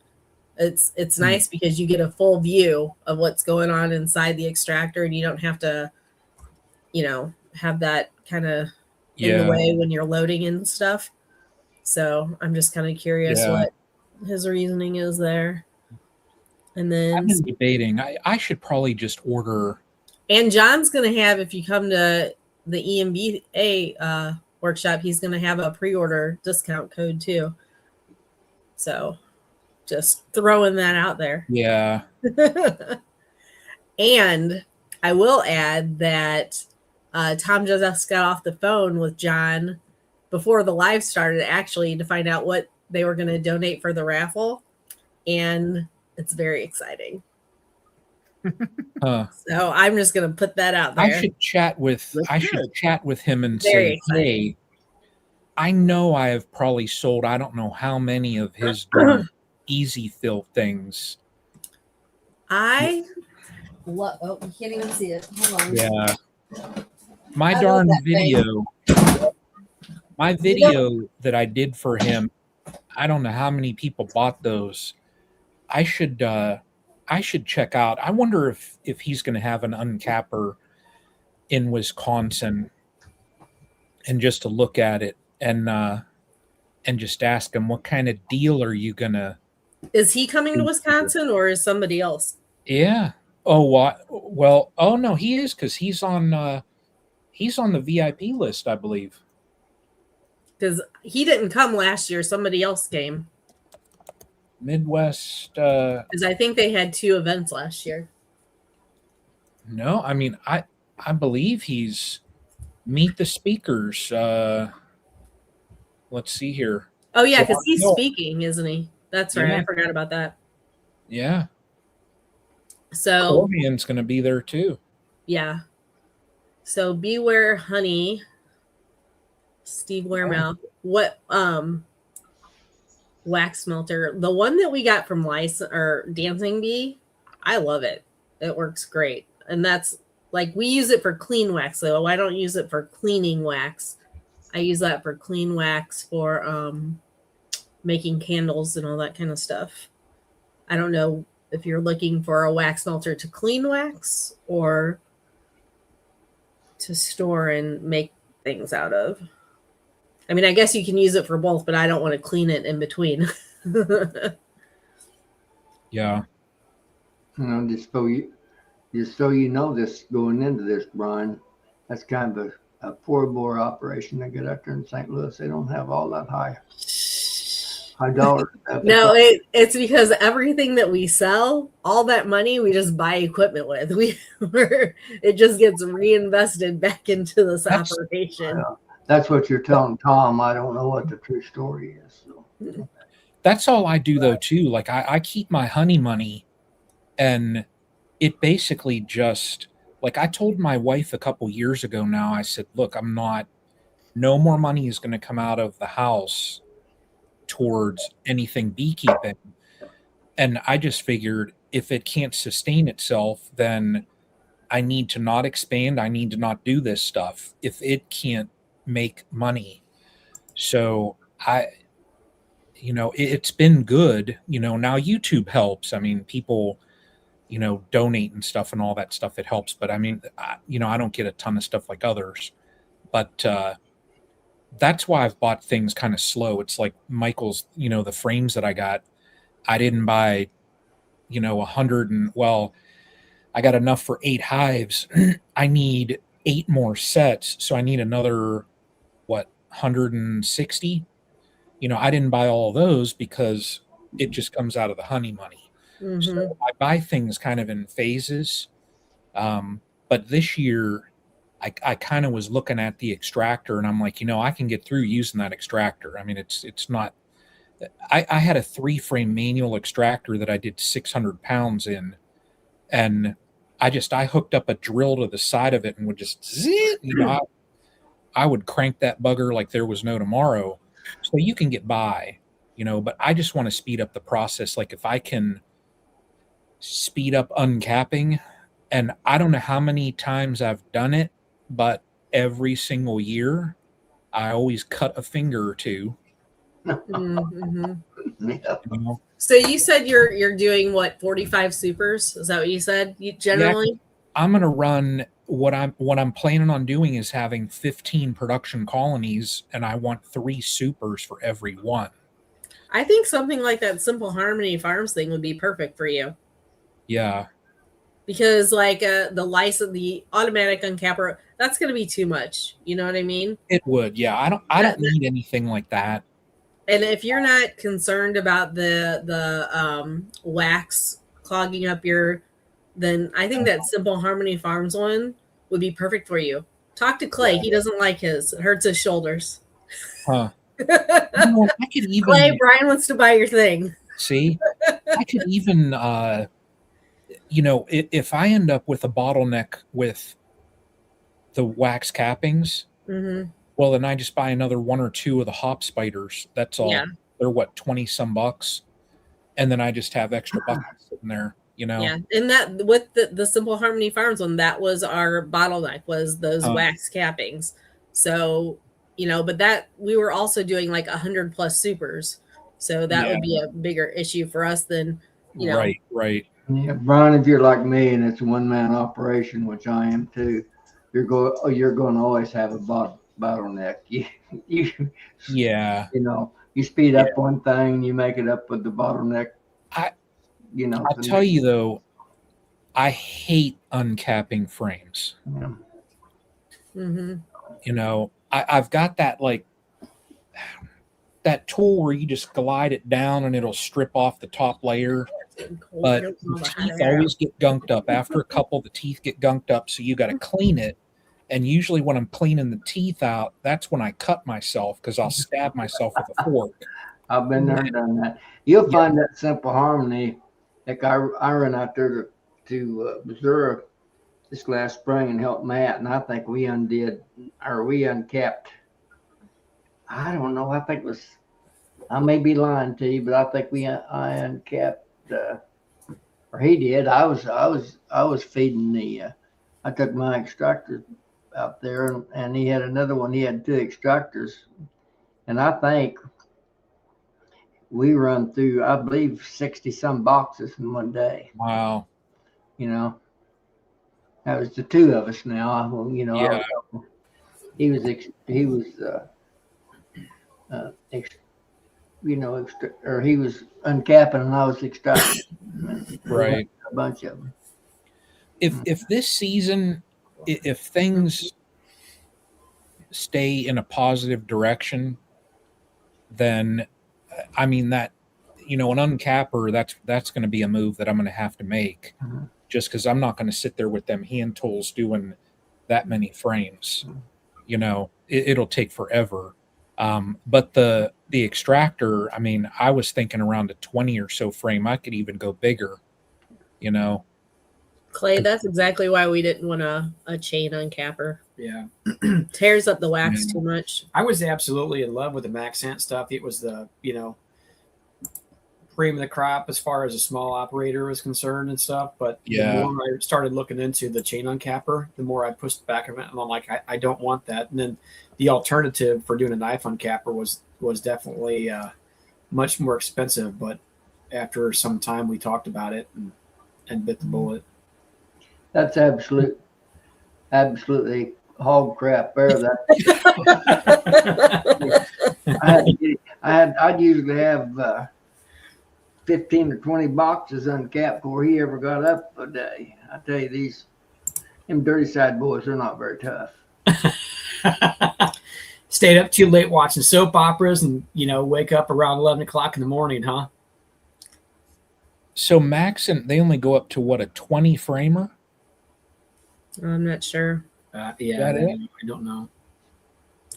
So, Steve, I didn't look at Hilco's wax melter, but I absolutely love the solar wax melters. Like those are like, I have 4 of them on our back deck because, we do removals. So we have wax from that. And then we have all of our cappings wax. And I love those. And then I have a video on our YouTube channel about how I process our wax. If you want to watch it, it's a little bit long. But I send them through that wax, solar wax melter. And then I actually melt them 2 more times to clarify the wax better, in the oven inside the house. So there's a video on how I do that. It takes some time, but the wax is absolutely beautiful. And actually those wax melters are going to work. The solar wax melters are going to work a lot better this next year because we bought a capping spinner that actually Corey Stevens had on Marketplace. And we had literally the week before we're talking about what are we going to purchase piece of equipment are we going to purchase this year for the operation. And I'm like, well, I'd really like a capping spinner if we could, to order at Nobby. And then the very next week, Corey posted this one on Marketplace. I'm like, Tom, call Corey now. Wow. So we got that from him. So that's really going to get all of that leftover honey residue out of those cappings. So that solar wax melter is going to work a I mean, not that it doesn't work good, but it's gonna be cleaner. I'm not gonna have to clean it as much because all that honey's already gonna be out of it.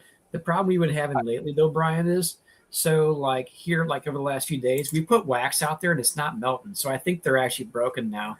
I think the I've had mine. I was going to give it a thumbs down on those solar wax melters. I've had wax in mine for probably 45 days and it hadn't hardly melted a drop. Yeah. Useless, I think. Ours broke too. So this is Michael's comment to why he doesn't want a bottom mounted extractor. If anybody is confused. Those feet, those spring feet are absolutely amazing. Those worked phenomenally. Well, I mean, still within reason. It's a centrifuge. You can't throw a brick in a washing machine and turn on the spin cycle and with some good spring feet and make it work, So there's within reason. Well, actually, them springs, in my experience, I've found that they work better at full speed than they do maybe like a third speed. Sometimes they'll, the faster they spin, the more it takes the vibration out of them. I don't know. That's my thoughts. Mark, I guess, I don't know how many. Man, you know what? It's just a personal. I don't know the answer to that. We probably could have used one the last 2 years. And how many boxes did we do last year? 150? Close. Yeah. So, 150 8-frame boxes. We keep 7 frames in our supers, but I guess it kind of depends on how much time does it save you? How much more value do you get out? So, for instance, like we used to just put the wax out to let it drip for a couple of days in the tank and then put it in these bus tubs and set it out for the bees to rob it out, which is fine. It's serving a purpose, but you could also look at it like this. It would take us 2 weeks to process how much more honey could we get out of that we could bottle and sell for a higher profit margin and then feed back a sugar syrup to the bees? So you can look at it that way. And then also how much wax do you actually get to process to put toward a profitability side too. So I don't know the answer to that. That really kind of depends, I think, on a lot of things. Yeah. It's like you got to weigh your time and you got to weigh how much honey you're losing. We have one friend that processes all of his wax too, and he washes all. So he's rinsing all the honey out of his cappings. So what are you losing by doing that? I'm not willing to take that extra step. I just want to make as minimal of my time to get as much honey as I can out of them, and I let the bees finish cleaning stuff up and just go from that. And here's another thing I thought about too here this last year. When I see bees out there cleaning stuff up, you typically will get fighting that occurs, right? My question is this: how much honey do you actually need for the bees to clean up to be actually worth the fighting and the bees that are dying because of it? Mm-hmm. That's something that you don't really think about. And again, you're probably splitting hairs and something that really makes the smallest bit of difference and really doesn't matter, but it's things that cross my mind anyway. But so I always thought about it like this when Melissa and I were talking about buying a Maxant wax spinner. I've heard good and bad about them. And I'm like, man, if I was going to get one, I, want something that's decent, that's going to last a while.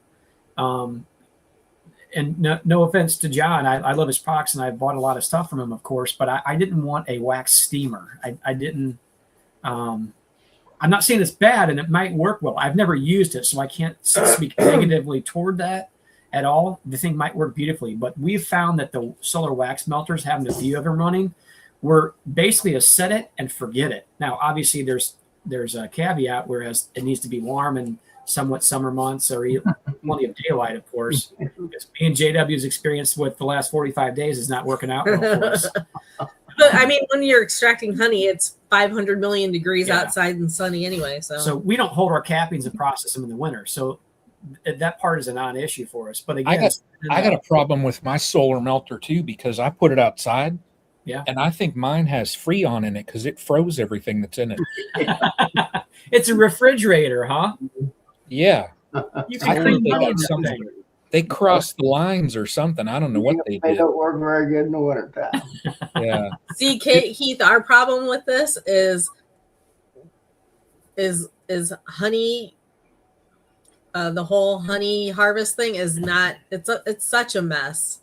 But that I we wanna agree do- with right. Keith's comment. But we just want to do it one time and be done with it. So I agree with what Well- Keith said, and I'll tell you, somebody who else had told me that here this last year, Keith, because I don't have experience like pulling multiple times. Kent Williams, the commercial beekeeper out of Kentucky, that everybody loves that guy, right? And he's an awesome individual, very giving, and just a great beekeeper.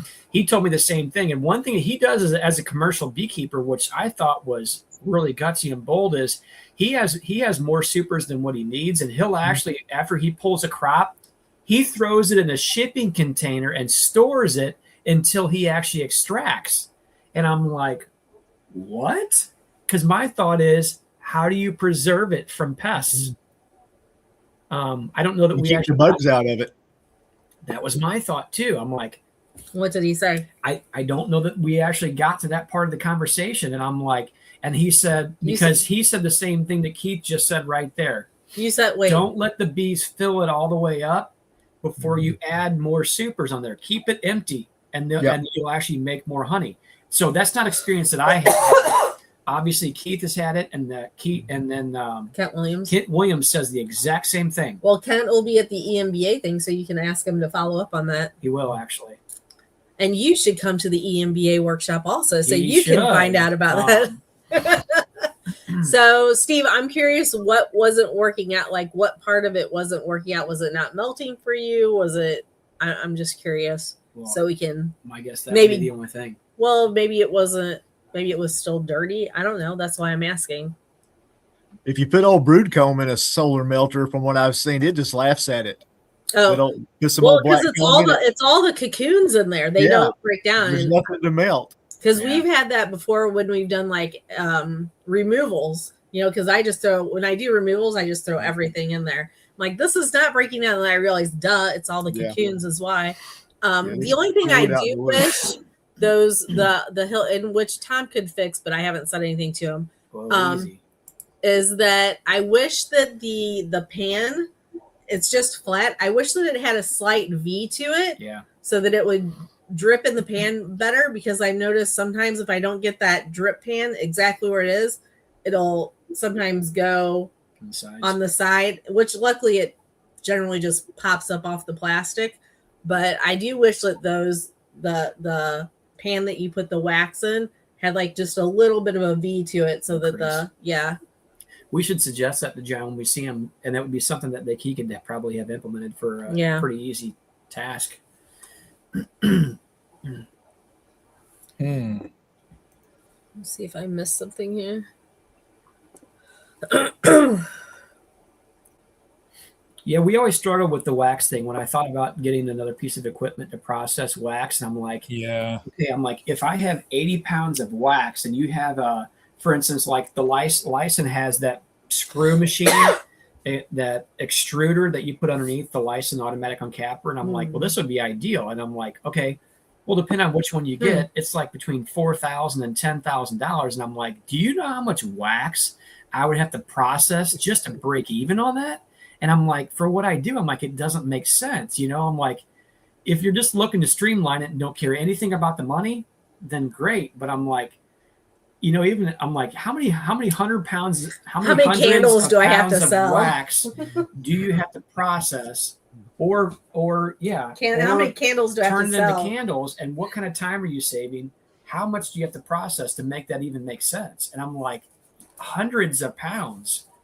So that was always my struggle. The uncapping automatic uncapper was an easy sell for me, and some of the best money I ever spent. But the wax portion of it is a harder one, because I'm like, oh man, it isn't like I'm producing, 6 drums of melted down wax, like you would be doing honey. So it's a tougher sell for me. Michael, we used those our first year, and they were just kind of more of a pain than anything. We never used them again. I actually sold them here. I held on to them the last few years, and I finally just sold them here this last year. It didn't make sense for me. So, all of my cappings, when I have my uncapping tank there's a tray in the bottom of it that's got like real teeny little small holes in it, so it'll collect a lot of wax. And the bottom of my uncapping tank, it's got the sloped bottom, and then there's a the honey gate on it. There's a gate down there, and I'll just leave that bugger open. And a lot of candles. When I'm done, I'll just throw a bucket under there, leave that open, and then when I go back a week later, everything is typically pretty drained out. So, Steve, sure. Go ahead. Sorry. No. Steve, make sure when you set up those solar melters that they're like facing the direction of the sun, like they're tipped the direction of the sun. What? Well, because I think I don't know. I mean, if the sun's setting this way, don't have them facing that way. Hottest part of the day. Yeah. I usually set mine on the south side of the building on the sun and kind of angle it, hang it up against the building where it's an angle. Mhm. Yep. I actually put a block of wood or something underneath the back of ours so it drips a little bit faster too. Oh, look who it is, Brian. Who is this? Whoa. There's Brian, Mr. Who is G. that? Yep. Who is that, Brian? Do you know this guy? I'm going to type it out right there. You gonna type it out so we all know? Yep. Oh, there we go. Mr. Jenny. Mr. Jenny. You can no longer call him other than his surname. That's it. Yes. Yeah. I'm not allowed to call him by that first name there, You have to step up your YouTube game if you want to get to that level, Brian. That's it. He flies the country going to, football games, different expos. He's Sir legit. Sir Bruce, there we go. Sir Bruce. It has a body lotion named after him. A little bit. I bet. I bet still probably- haven't gotten an answer to my question about that lotion bar. What's that? If the oil, the essential oil is bacon grease. Oh. It was maple bacon scented, but it says the ingredients are essential oils, and I want to know if that essential oil is bacon grease, and that's where the bacon comes into play. Bruce, do you want to come in here and defend yourself? We got a couple more spots open here. I think you also put the it's pinned to the top. It's pinned to the top. If you want to come in here and join us for a few minutes. Is Bruce's called Bodacious One? I love it. Oh my God. Oh, here we go. I keep calling Michael Brian tonight. That's The awesome. Earl of Bama. Hey, Bruce, you probably weren't expecting that, were you? You're just going to sneak in there and just kind of hang out in the background, and all of a sudden, here you go. Bruce is probably going to get knighted over Jonathan, in you're England, so he's going to be like Sir Bruce Jenny. That's right. Sir Bruce. Yeah, some people talk about getting on it or walking into a hornet's nest. Mr. Jimmy just walked into a bee's nest, I think. Bracken says Sir Bruce.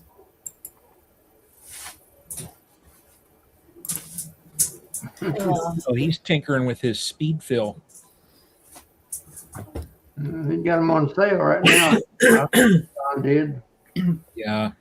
So, what's Speedfill funny? XL. Is that the new one, Bruce, that they just came out with, the Speedfill XL? Yeah. Melissa ordered one. Melissa ordered one. Ordered one.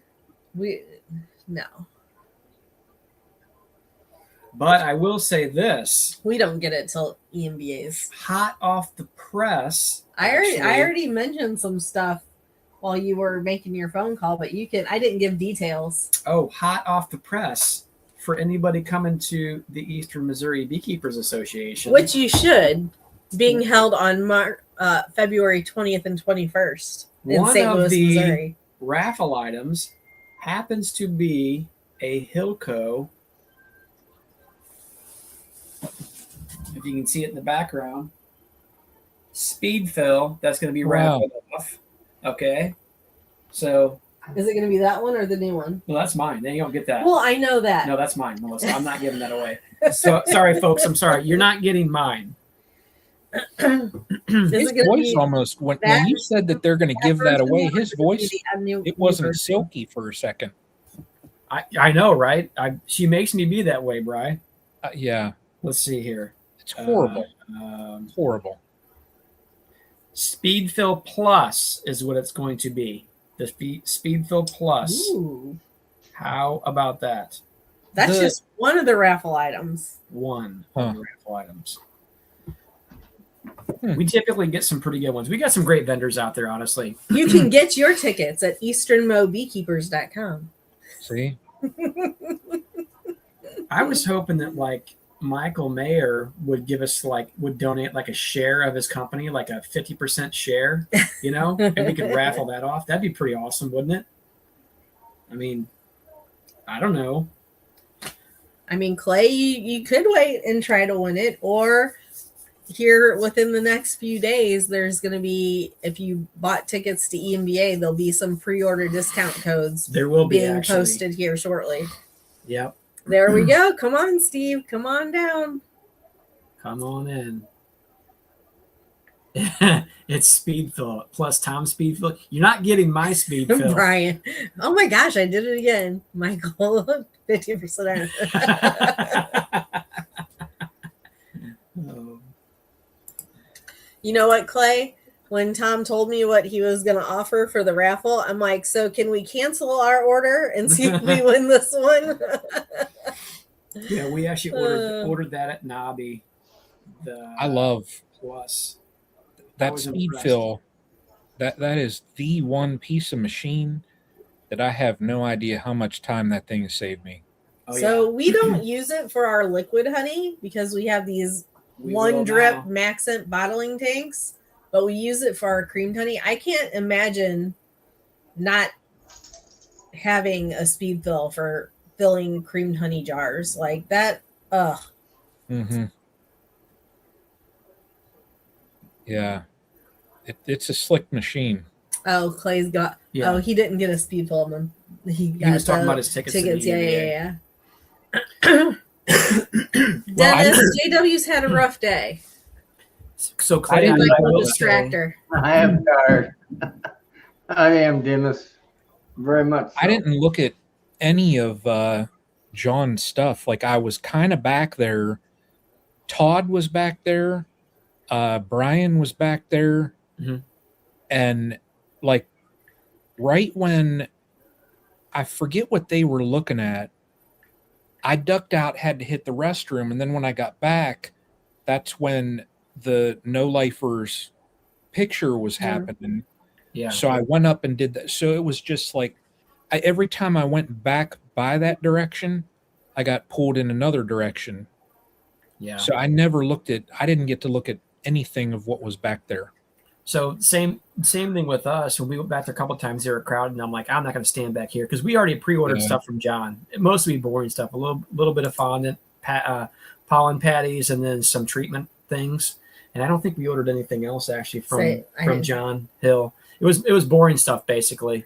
We were planning on looking at a couple of things, which we kind of kicked the tires on a little bit. Trying to think. And then, so I actually didn't even get to really see in operation his uncapper. I didn't see it in operation. Somebody was asking about that, and I don't know. I don't know. I didn't look at it, and from what I've seen, how the mechanisms and all work, like on mine, I think it'd be a great.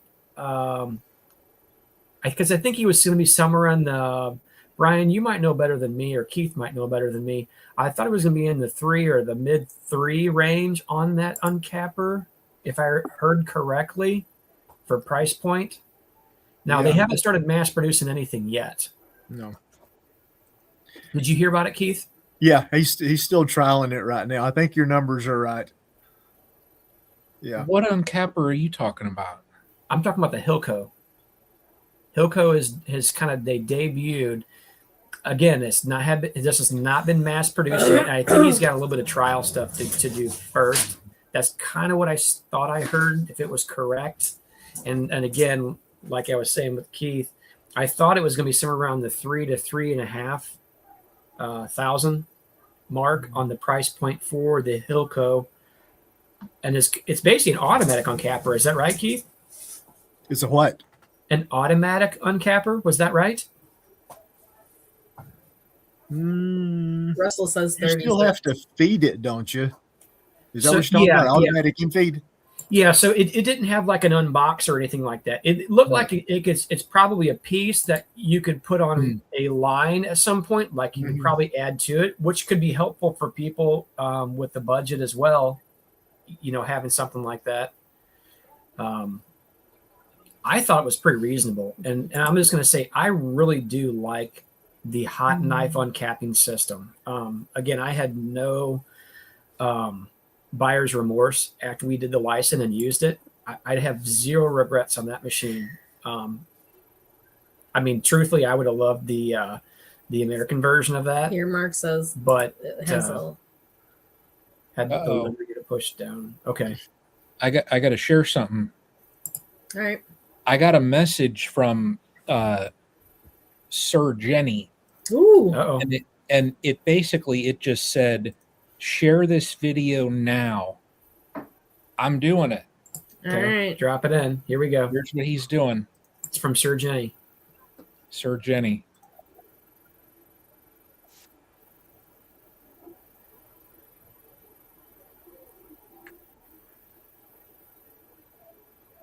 Look how smooth that is. Look at that. Like butter. It's silky, just like Tom's. It is. Smooth.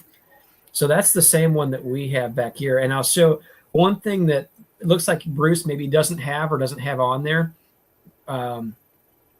John recently came out with a bottle positioner. So it's a very, very simple 3D printed piece that hooks on that black post that you see in the background. Yep. It's the same thing that the nozzle attaches to that can be adjustable up and down.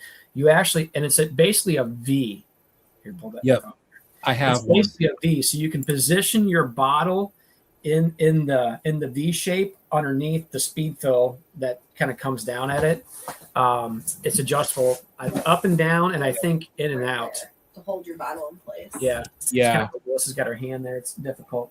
So, and you can actually, for people like us who had bought the earlier versions of the speed fill, that did not come with that, but you can add it to it. And I think the cost on his website was only like $15. It was a 3D printed piece, and I think well worth the money. So I actually bought one of those pieces for our current one. And then obviously the new Speed Fill Plus unit that he has automatically comes with it. So, very, very cost-effective tool that just, not that you can't position it, but if you're trying to work efficiently and fast and you have a really small bottle, that could be something that's very helpful. It's one other new part that he had too, Brian, that on the new machine, and I don't remember if he said this one was adjustable. He has, so there's a certain size nozzle up there on that, much like you've seen in Bruce's video. Yeah. He actually on the newer machines has a much smaller nozzle. You can see that on his website. For the bears. Correct. So if you're doing really, really small bottles with a very small mouth on it, that is exactly what you want. But the guys at the booth there said, you need to turn the machine's pressure down. And he said to 20% to use it. Because what'll happen is it'll blow the hose off the back of it. Because you're trying to, it's like pushing a fire hydrant through a garden. Right. So. Yeah. I've got one of those. He has it's called the Speed Fill Bottle Positioner. They're $14.99, so $15. Yeah. I bought one and they work perfect because literally, and Bruce, this would help you. Once you, for the size bottle that you're going to, bottle, if you're going to do all 1 pounders, whatever it is, you basically adjust it. There's there's like clamps on there where you adjust the front, back, and that. Right. And then, you just slap a bottle in there. You don't even have to really look. It eliminates that step. You just put the bottle in, it's right under the spout. You're good. Yeah. I I love it for creamed honey. It's Yeah. like Tom didn't think it would pump the creamed honey, but it has no problem whatsoever pulling the creamed honey out the tank. And we have, I don't know if you guys can see it, you're in the way. So we have it. This is our creamer from Hilco. And so we have it stays hooked up all the time. So he has a butterfly valve on there, and I'll kind of try to get in on it. Here, let me make it bigger. Let me see the screen. Turn around so I can see. You can see the butterfly. I was going to make our screen bigger. Hold on.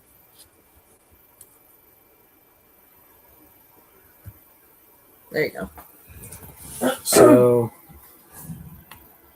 let's see if I get it down so y'all can see it. There's the butterfly on there that attaches to. Go up higher. There you go. Sorry, it's coming out of angle there, but you can see where the flange it bolts to. It's got those 2 bolts that bolted on there, and that is an 1.25 inch hose right there. Now I just have a big piece of looped out to it, and then it loops into the speed fill itself, right there. So I don't know, very, very helpful tool. And again, like Melissa said, I was actually, when I know John's advertisement early on, and I didn't think he was lying, but I was very reluctant to say that I thought that it would work on doing creamed honey, because creamed honey can be very thick, of course. And I'm like, you're talking about a lot of pressure, because you're having to try to pull it off the bottom of that tank. Now you can also take the hose and stick it in the top of the tank, but I didn't want to do that. I wanted to pull it straight from the spout to get every little bit out. And so that's where and he sells those butterflies too, by the way, that you can turn off and on, close them, open them. You have to pull it all the way through that hose. And we've got about probably 3.5 foot of 1.25 inch hose. It's a nylon braided food grade hose that goes into it. And then you have the pump, and there's about, 18 inches to 2 foot of, looks like 1 inch hose that goes to the back of it. So I was reluctant to think that would actually work well. And once we used it, I'm like, holy cow, it actually works beautifully. So we left it hooked up to that machine, because that's the most difficult, in my opinion, to jar is the creamed honey. So we left it hooked up to it, and I'm like, you know what? We have the Maxant tanks that have the drip and a half valve, whatever. They're nice tanks. Don't get me wrong. I don't have any regrets on the Maxant tanks. I like it. Look at that. Oh my gosh. I take no credit for that. Oh my, hold on. I don't believe that. No, and I'm not going to say who sent me that picture. Oh my gosh. But that is hilarious. Bodacious. Sir Bruce the beekeeper. Yeah. Bruce, I think it's the peel button. Hit the peel button, and I think it sucks it back up. Oh, wow. I think it's peel. That's what, when you get done, hit the peel button, and I think Here, that's the one that. Pull it off there, and I'll show. It's lower right, I believe, and it pumps it back. Right here. Oh, hold on a second. Okay, so just for reference, this is the tray that goes underneath the speed fill. You can see the drip that's on it. That's what it's dripped over the last since Nobby. Yeah. Since about 2 weeks before Nobby. So I mean, that's not very much. It actually does reverse the pump inside there. So when I'm pretty sure it's the peel button. When you're actually filling it up, it'll actually, when it gets to where it needs to be and it finishes off the weight, it actually reverses slightly and it pulls a suction on it, so there's not pressure against it. Yeah. And the same thing goes if you want to evacuate everything out of the hose, you can hit that button and reverse everything back through the pump itself, which is very helpful, and it keeps it very, very accurate as well. Yeah. I don't know what. My speed fill, I love that darn thing. I don't know what. I do. What I have it set on right now. Probably overfill on me. So Mark Center says the fellow at Hilco walked me through it. I think those guys were extremely good at helping. They can't see that.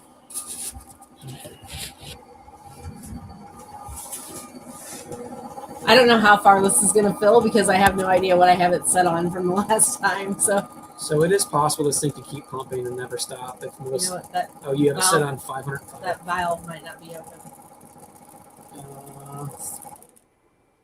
So this is set on a smaller. Well, maybe not. This is probably set on this jar.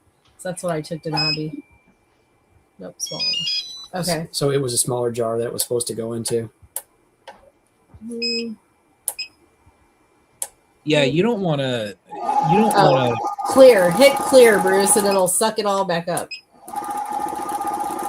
It actually backs it up in a line. Yeah, I wouldn't. That honey that's sitting there in that jar now, it's been contaminated. So you need to send that to me. So that should actually have gone in the container that we actually sell creamed honey in, which should be an 11 ounce. Yeah. The box says 8 ounces, but it's 11 ounces of creamed honey. It should have been in this jar right here. Well, I'm going to have to roll on out of here. We'll get ready for the next blizzard coming through tomorrow. Uh-oh. So y'all be good. Stay warm. Stay safe. My brother's headed down to his place here in the next day. Woo! So ours has a clear button, Bruce. On We the might need to get there tomorrow. right hand, Yeah. the bottom right hand button is a clear button. That's what he's doing. They're going down, I think, tomorrow, and they're going to get there before the storm. They want to go down just to get out of all the snow up here, and they're kind of timing it between storms. Yep. So they're going to take all the food they need for like a week or whatever. That way they don't have to leave anywhere. They're just, Here, bring that over here to show this. Well, I'll catch you folks later. Hey, Keith. Thanks Y'all for have a good hanging day. out with us. Appreciate you. Go clip the tie wrap off of Ricky. Turn him loose here in a little bit. There you go. See y'all later. Yep. Be safe. I'll see you, Keith. Night, Keith. Oh, wow. That's weird. That's screwing me up. Don't do that. Make it go away. There we go. There you go. That's Look at better. that. See? Yeah, Bruce, I think it's the lower right button. What is it? Clear? Clear, yeah, it's Clear. clear. You're Lower right. right. I think you have to hold it. I just push mine and it does it. It'll do it for. You have to hold it for a second for it to Oh yeah, begin to make it stop. and it'll run for what, like 15 seconds or something like that. Yeah, I don't know. I usually just hit So it again to make what's it cool stop. about the older one has 4 presets. Now the newer one that John Hill has out is a full digital panel, a touch screen, so you don't have the little keypad that you saw on there, and it has 8 presets on there. So if you have one machine for multiple different, it has 8 presets. I know you can dumb down the motor as far as the pressure if you're using the really small nozzle. Like I said, it comes with the automatic positioner, which is a nice little upgrade. It's something very simple, but again, all those little things to help you be efficient with what you're doing. Right. My opinion, great buy for the money. I have 0 regrets on that one as far as that goes. Yeah. And we've never had one problem out of it either. I never have either. So we don't have an issue with it dripping after each bottle. I guess I just put another bottle under there faster than it can drip on me. Now, just for reference, you've seen it pumping that creamed honey. That creamed honey's been in there for a small minute too. Probably since like October. There's not a lot left in that batch, honestly, but Thanks, Steve. All the stainless steel tables have been purchased off of Marketplace and maybe a couple of them on Amazon. there's a couple of companies here in St. Louis that sell them. I think those last 2 we got off of Amazon. They're Vivor ones, maybe. I can't remember. Those last 2 over there we got off Amazon. But I think all these other ones we got off Marketplace.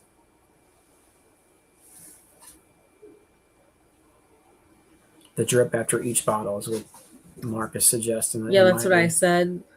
I don't notice it, and maybe it's just because I throw another bottle under there before it can drip on me. I don't know. Hey, Bruce, I have a question for you in regards to that. The drip that you're noticing. But he's filling liquid honey. Yeah. And so we haven't used it with liquid honey, so that might be the difference too. We're bottling cream honey. So there may be more of a drip after. I want to ask this honey. too. So just out of curiosity, and I'm sure this could play a little bit of a role into it. How old is that tip that's in there? Because it's basically like a silicone nozzle or tip they're using. And I can't help but to wonder over time if, so for instance, honey is very acidic. And I don't know what the reaction looks like against silicone over long term. Maybe. Tom, I've got one of the original speed fills and I've got the original nozzle on it. Yeah, same with us actually. Nope, that's the second one because I blew the first one out because okay. I did something wrong. I mean, it was totally So my do we fault. still have an extra one or not? Yeah, we've got like 2 or 3 extra ones. Okay, I think I bought a couple extra ham on hand. What I would do just to stop that is I would just clear the line. Now, when I bottle, I always clean mine after. I'll clear it and I'll drain the hose, tubes, everything. I wash everything out. So I don't leave mine hooked up like that. If I was going to leave it hooked up, I would probably just clear the line. Just hit the clear, let it run all the way back through. And that's what I do. I don't clear this hose all the way, but yeah, I clear it at least halfway down. Yeah. But again, we've never done liquid honey. We've always just used it for cream honey. So that can be a little bit, it's a different consistency that's going to drip out of that nozzle. Right. Yeah, it's been a pretty good machine, honestly. I think I like it. Great investment, depending on what you have.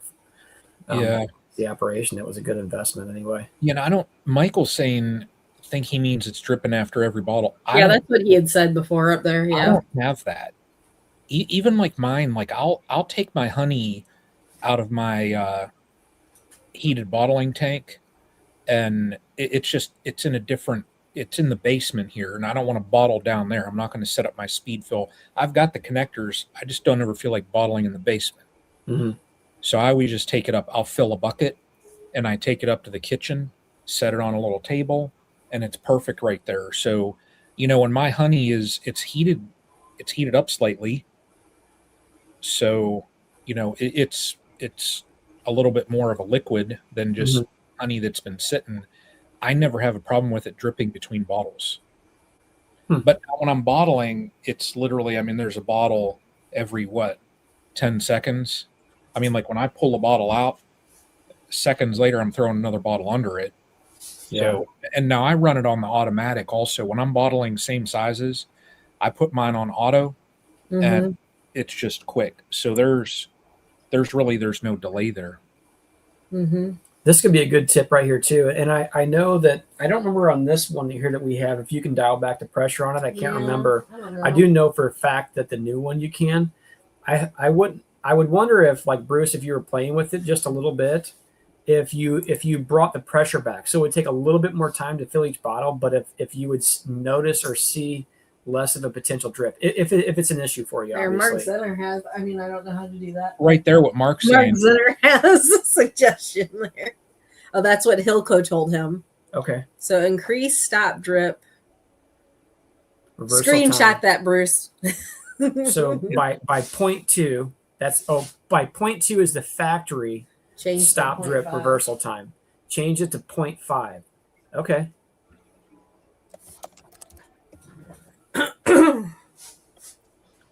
That's a good tip. Ryan, here's a question for you. Yeah, they're always 8 p.m. Eastern. 2-6. Oh wait, I thought it was 7. I thought it was 7 p.m. Central. Yeah, 8 p.m. Eastern. You mean 7 p.m. Central? But this is next week when you'll be in Wisconsin. Is it going to be the same? Oh. This is a different. He means at the Wisconsin thing. Oh.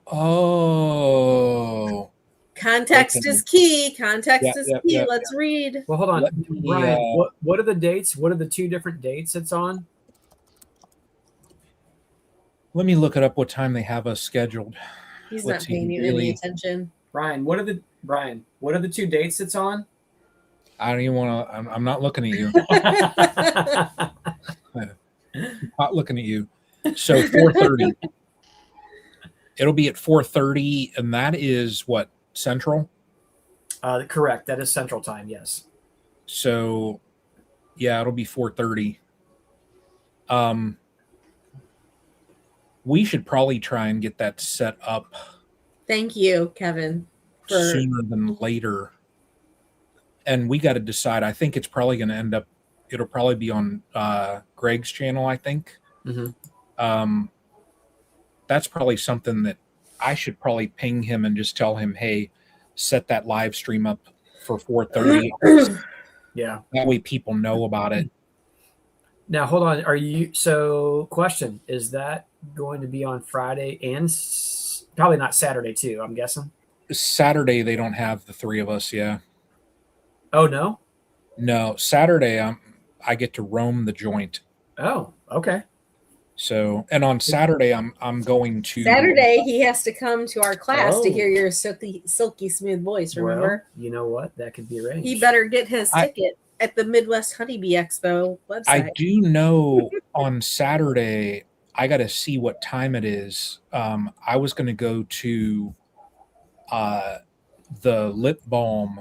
That's at the same time as us. Oh yeah, Stephanie Slater. Yeah, it's the same Stephanie time. Slater. You go to that and take good notes for me because I'm like, oh, I want to go see that. And Tom's like, you can't. You'll be teaching.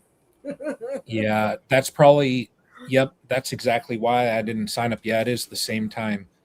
That would, I mean, like, that's the one, like, product that I have struggled with a little bit. I have a recipe from someone else that has turned out pretty good. But I saw that and I was like, yeah, that would benefit me. The cut comb, there's no market in this area. I did cut comb once before. I heard you say that before. I still have some of it in a freezer over here, and I feed it back to the bees whenever I remember to take it out. I just give it back to them because it sat for so long. And I'm like, I had a couple people ask me about it. So the following season I did some, and I had like one person buy it.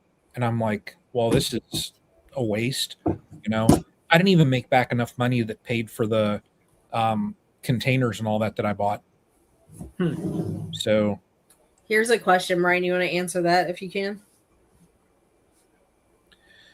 We all be doing the live long enough? Yeah, I mean, we're going to be live the entire time. So what is it, like an hour? Yeah, it's going to be the entire time. Michael, we plan on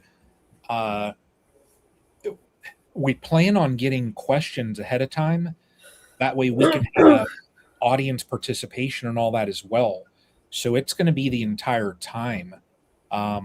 They have us slated.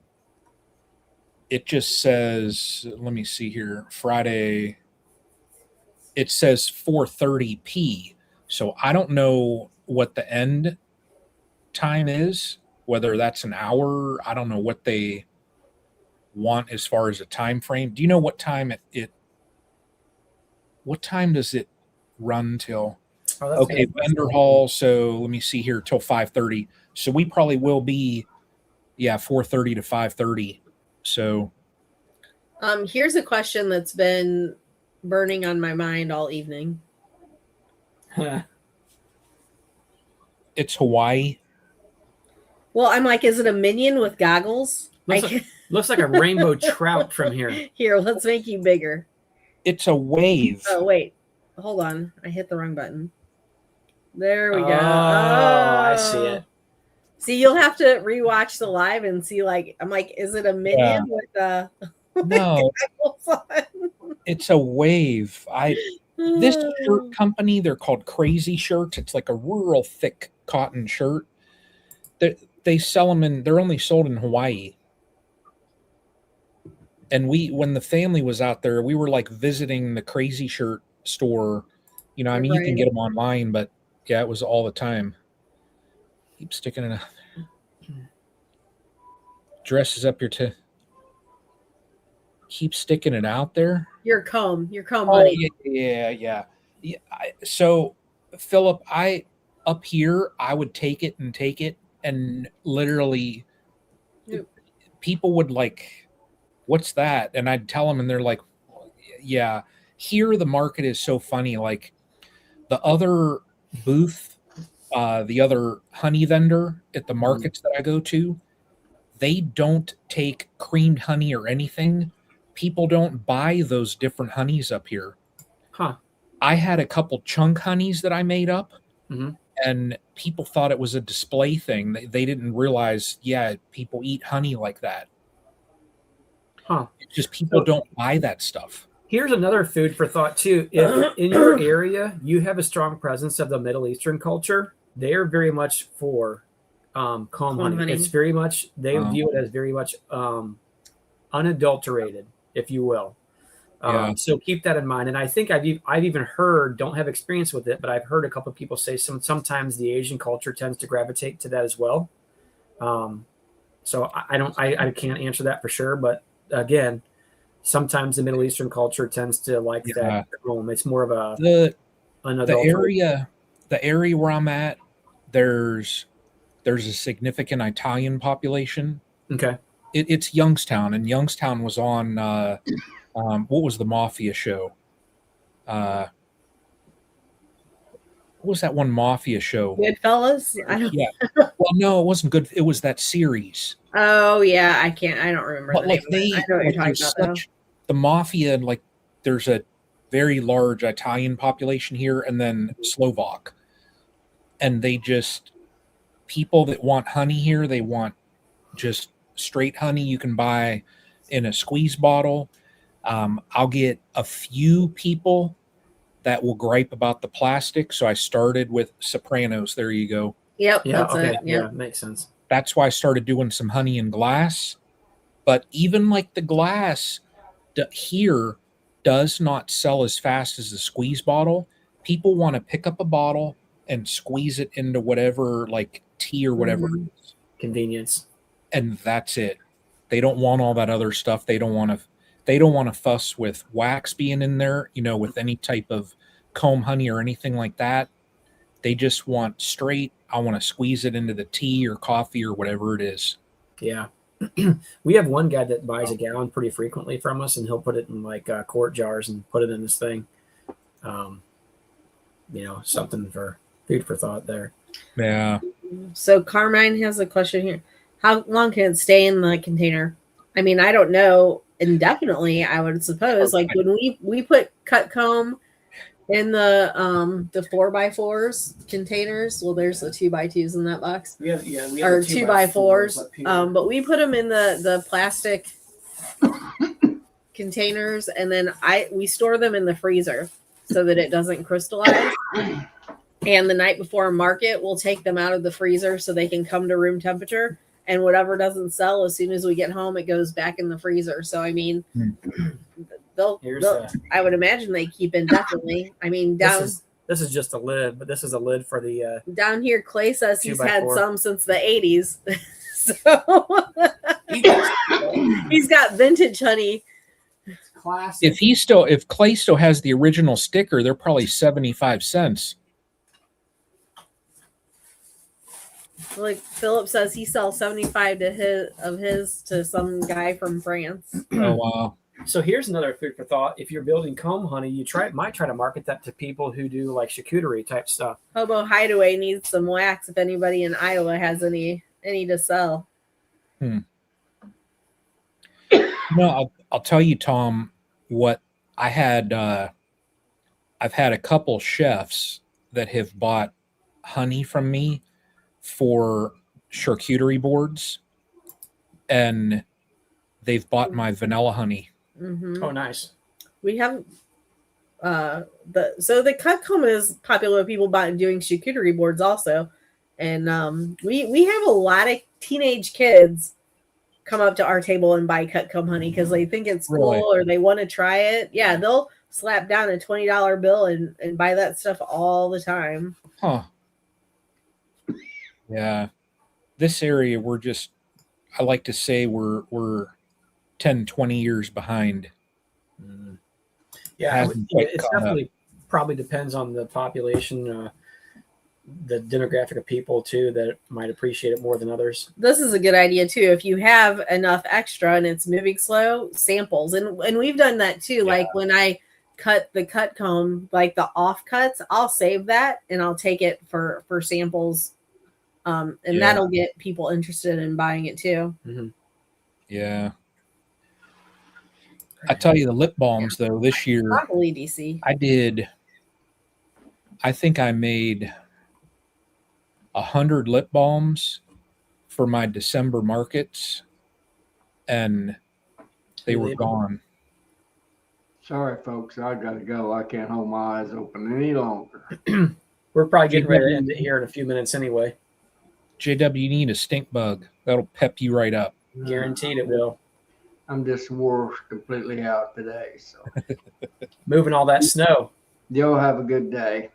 I'm Good going night, to JW. Take it JW, I'll easy. see you, buddy. Thanks for joining us. I'm Here gonna we have go. to run the cup out here soon too.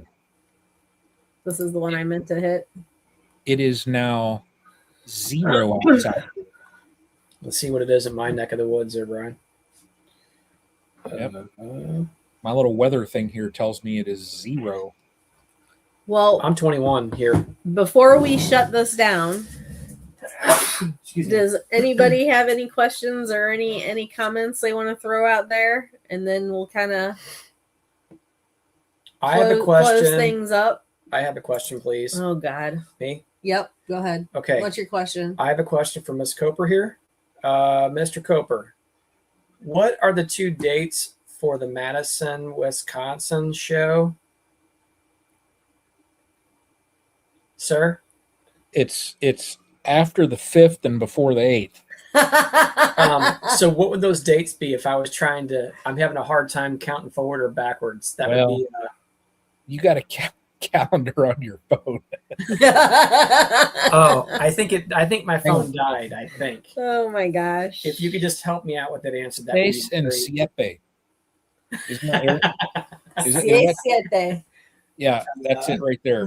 What she Siete, said. siete, siete. Yeah, there you go. Oh, that's right. Todd texted a video. Here, he sent it to me, Todd. Hold on. Let me bring it up. I forgot. Hold on. Sit tight. Sit tight. Before we Mr. close Callie. it out, we'll get your video. I know JW. Correcting. It's not 0, it's 0.5 outside. Oh boy, you're really on a heat wave there. Yep. 0.5. All right, let's hold on. I gotta change screens here. Give me a second. Mr. Prater, what brand is that? I don't recognize that. That stuff looked really smooth too, by the way. Okay.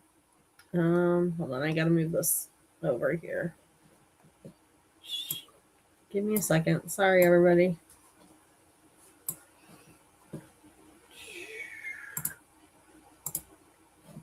All right, ready? Oh wait, there's no sound. Yeah, I don't think there was sound with it.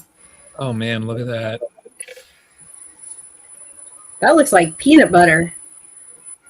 Yeah, you can't put peanut butter in that caulk cream honey. That works.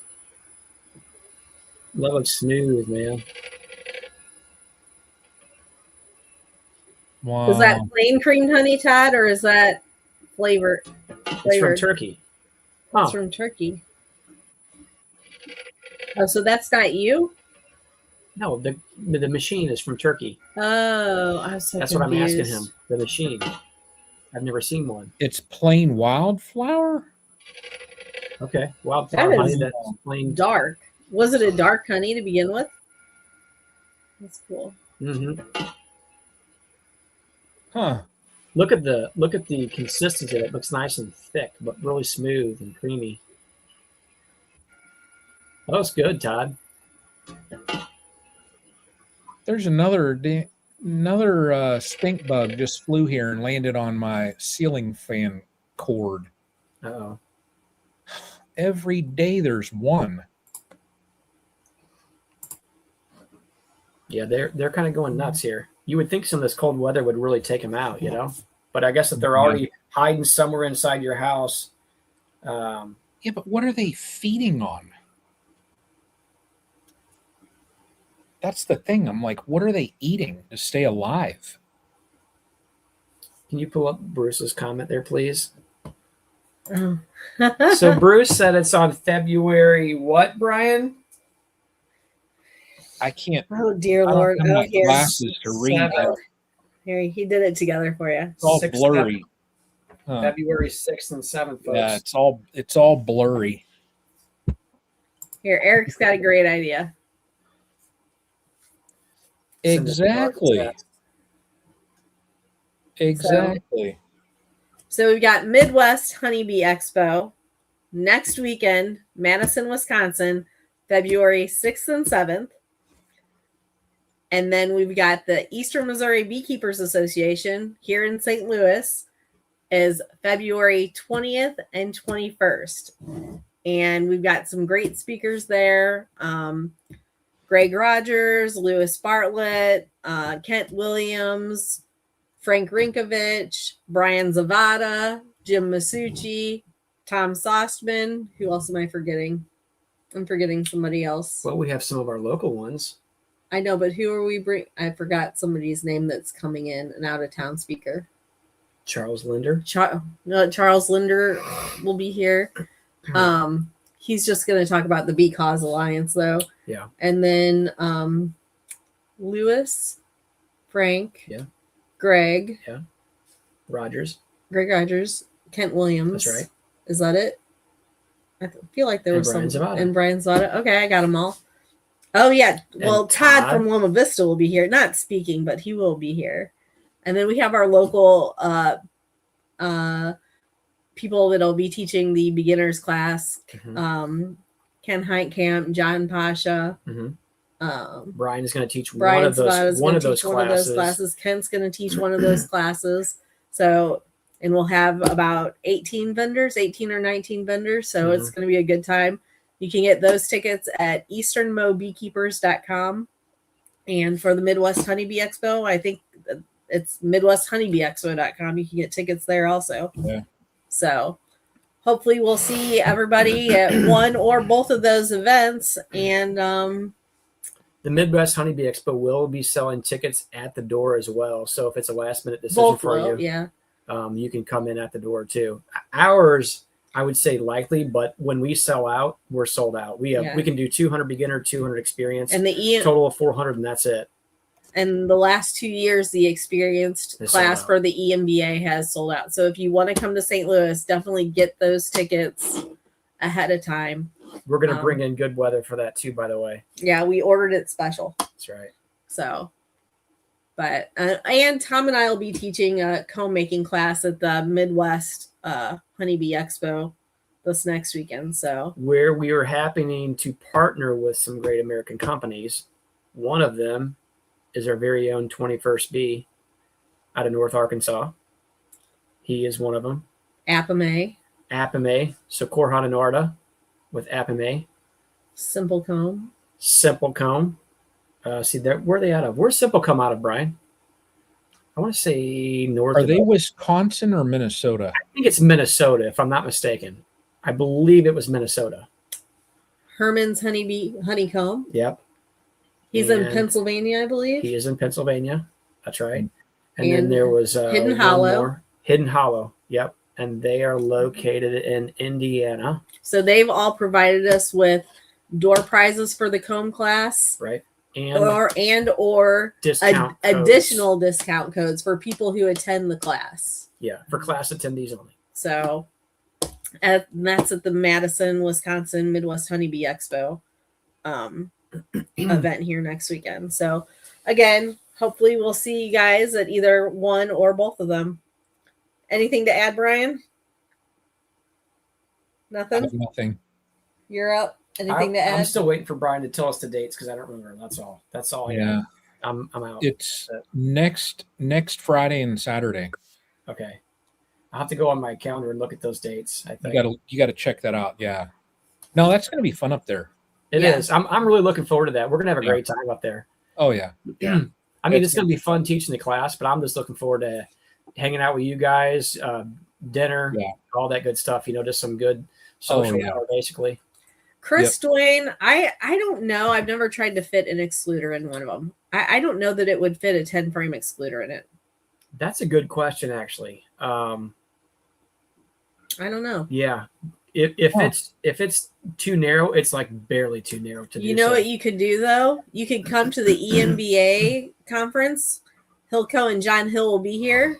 Bring an excluder, and he'll probably have a wax filter here, and you can try it out. How about Definitely. that? So, okay, so tomorrow night is live. Will be on Sawmill Charlie's channel. Friday night, he usually does it at 7 Central. And then Saturday will be on Joey Rawls' channel again at 7 Central. So hopefully Ricky will be back next weekend and it'll be on his channel. Otherwise, Well, we'll be in Wisconsin, so we won't be able to do We it. won't be live. We won't be able to do it live. We'll Next be weekend. we'll be with this guy straight over the here. The guy that's looking away from us. He's with him. So yeah, hopefully Ricky will be able to do it next weekend or next Thursday. So anyway, we'll see you all tomorrow night, hopefully on Charlie's channel then. Everybody have a good evening. Thanks for joining us. Night.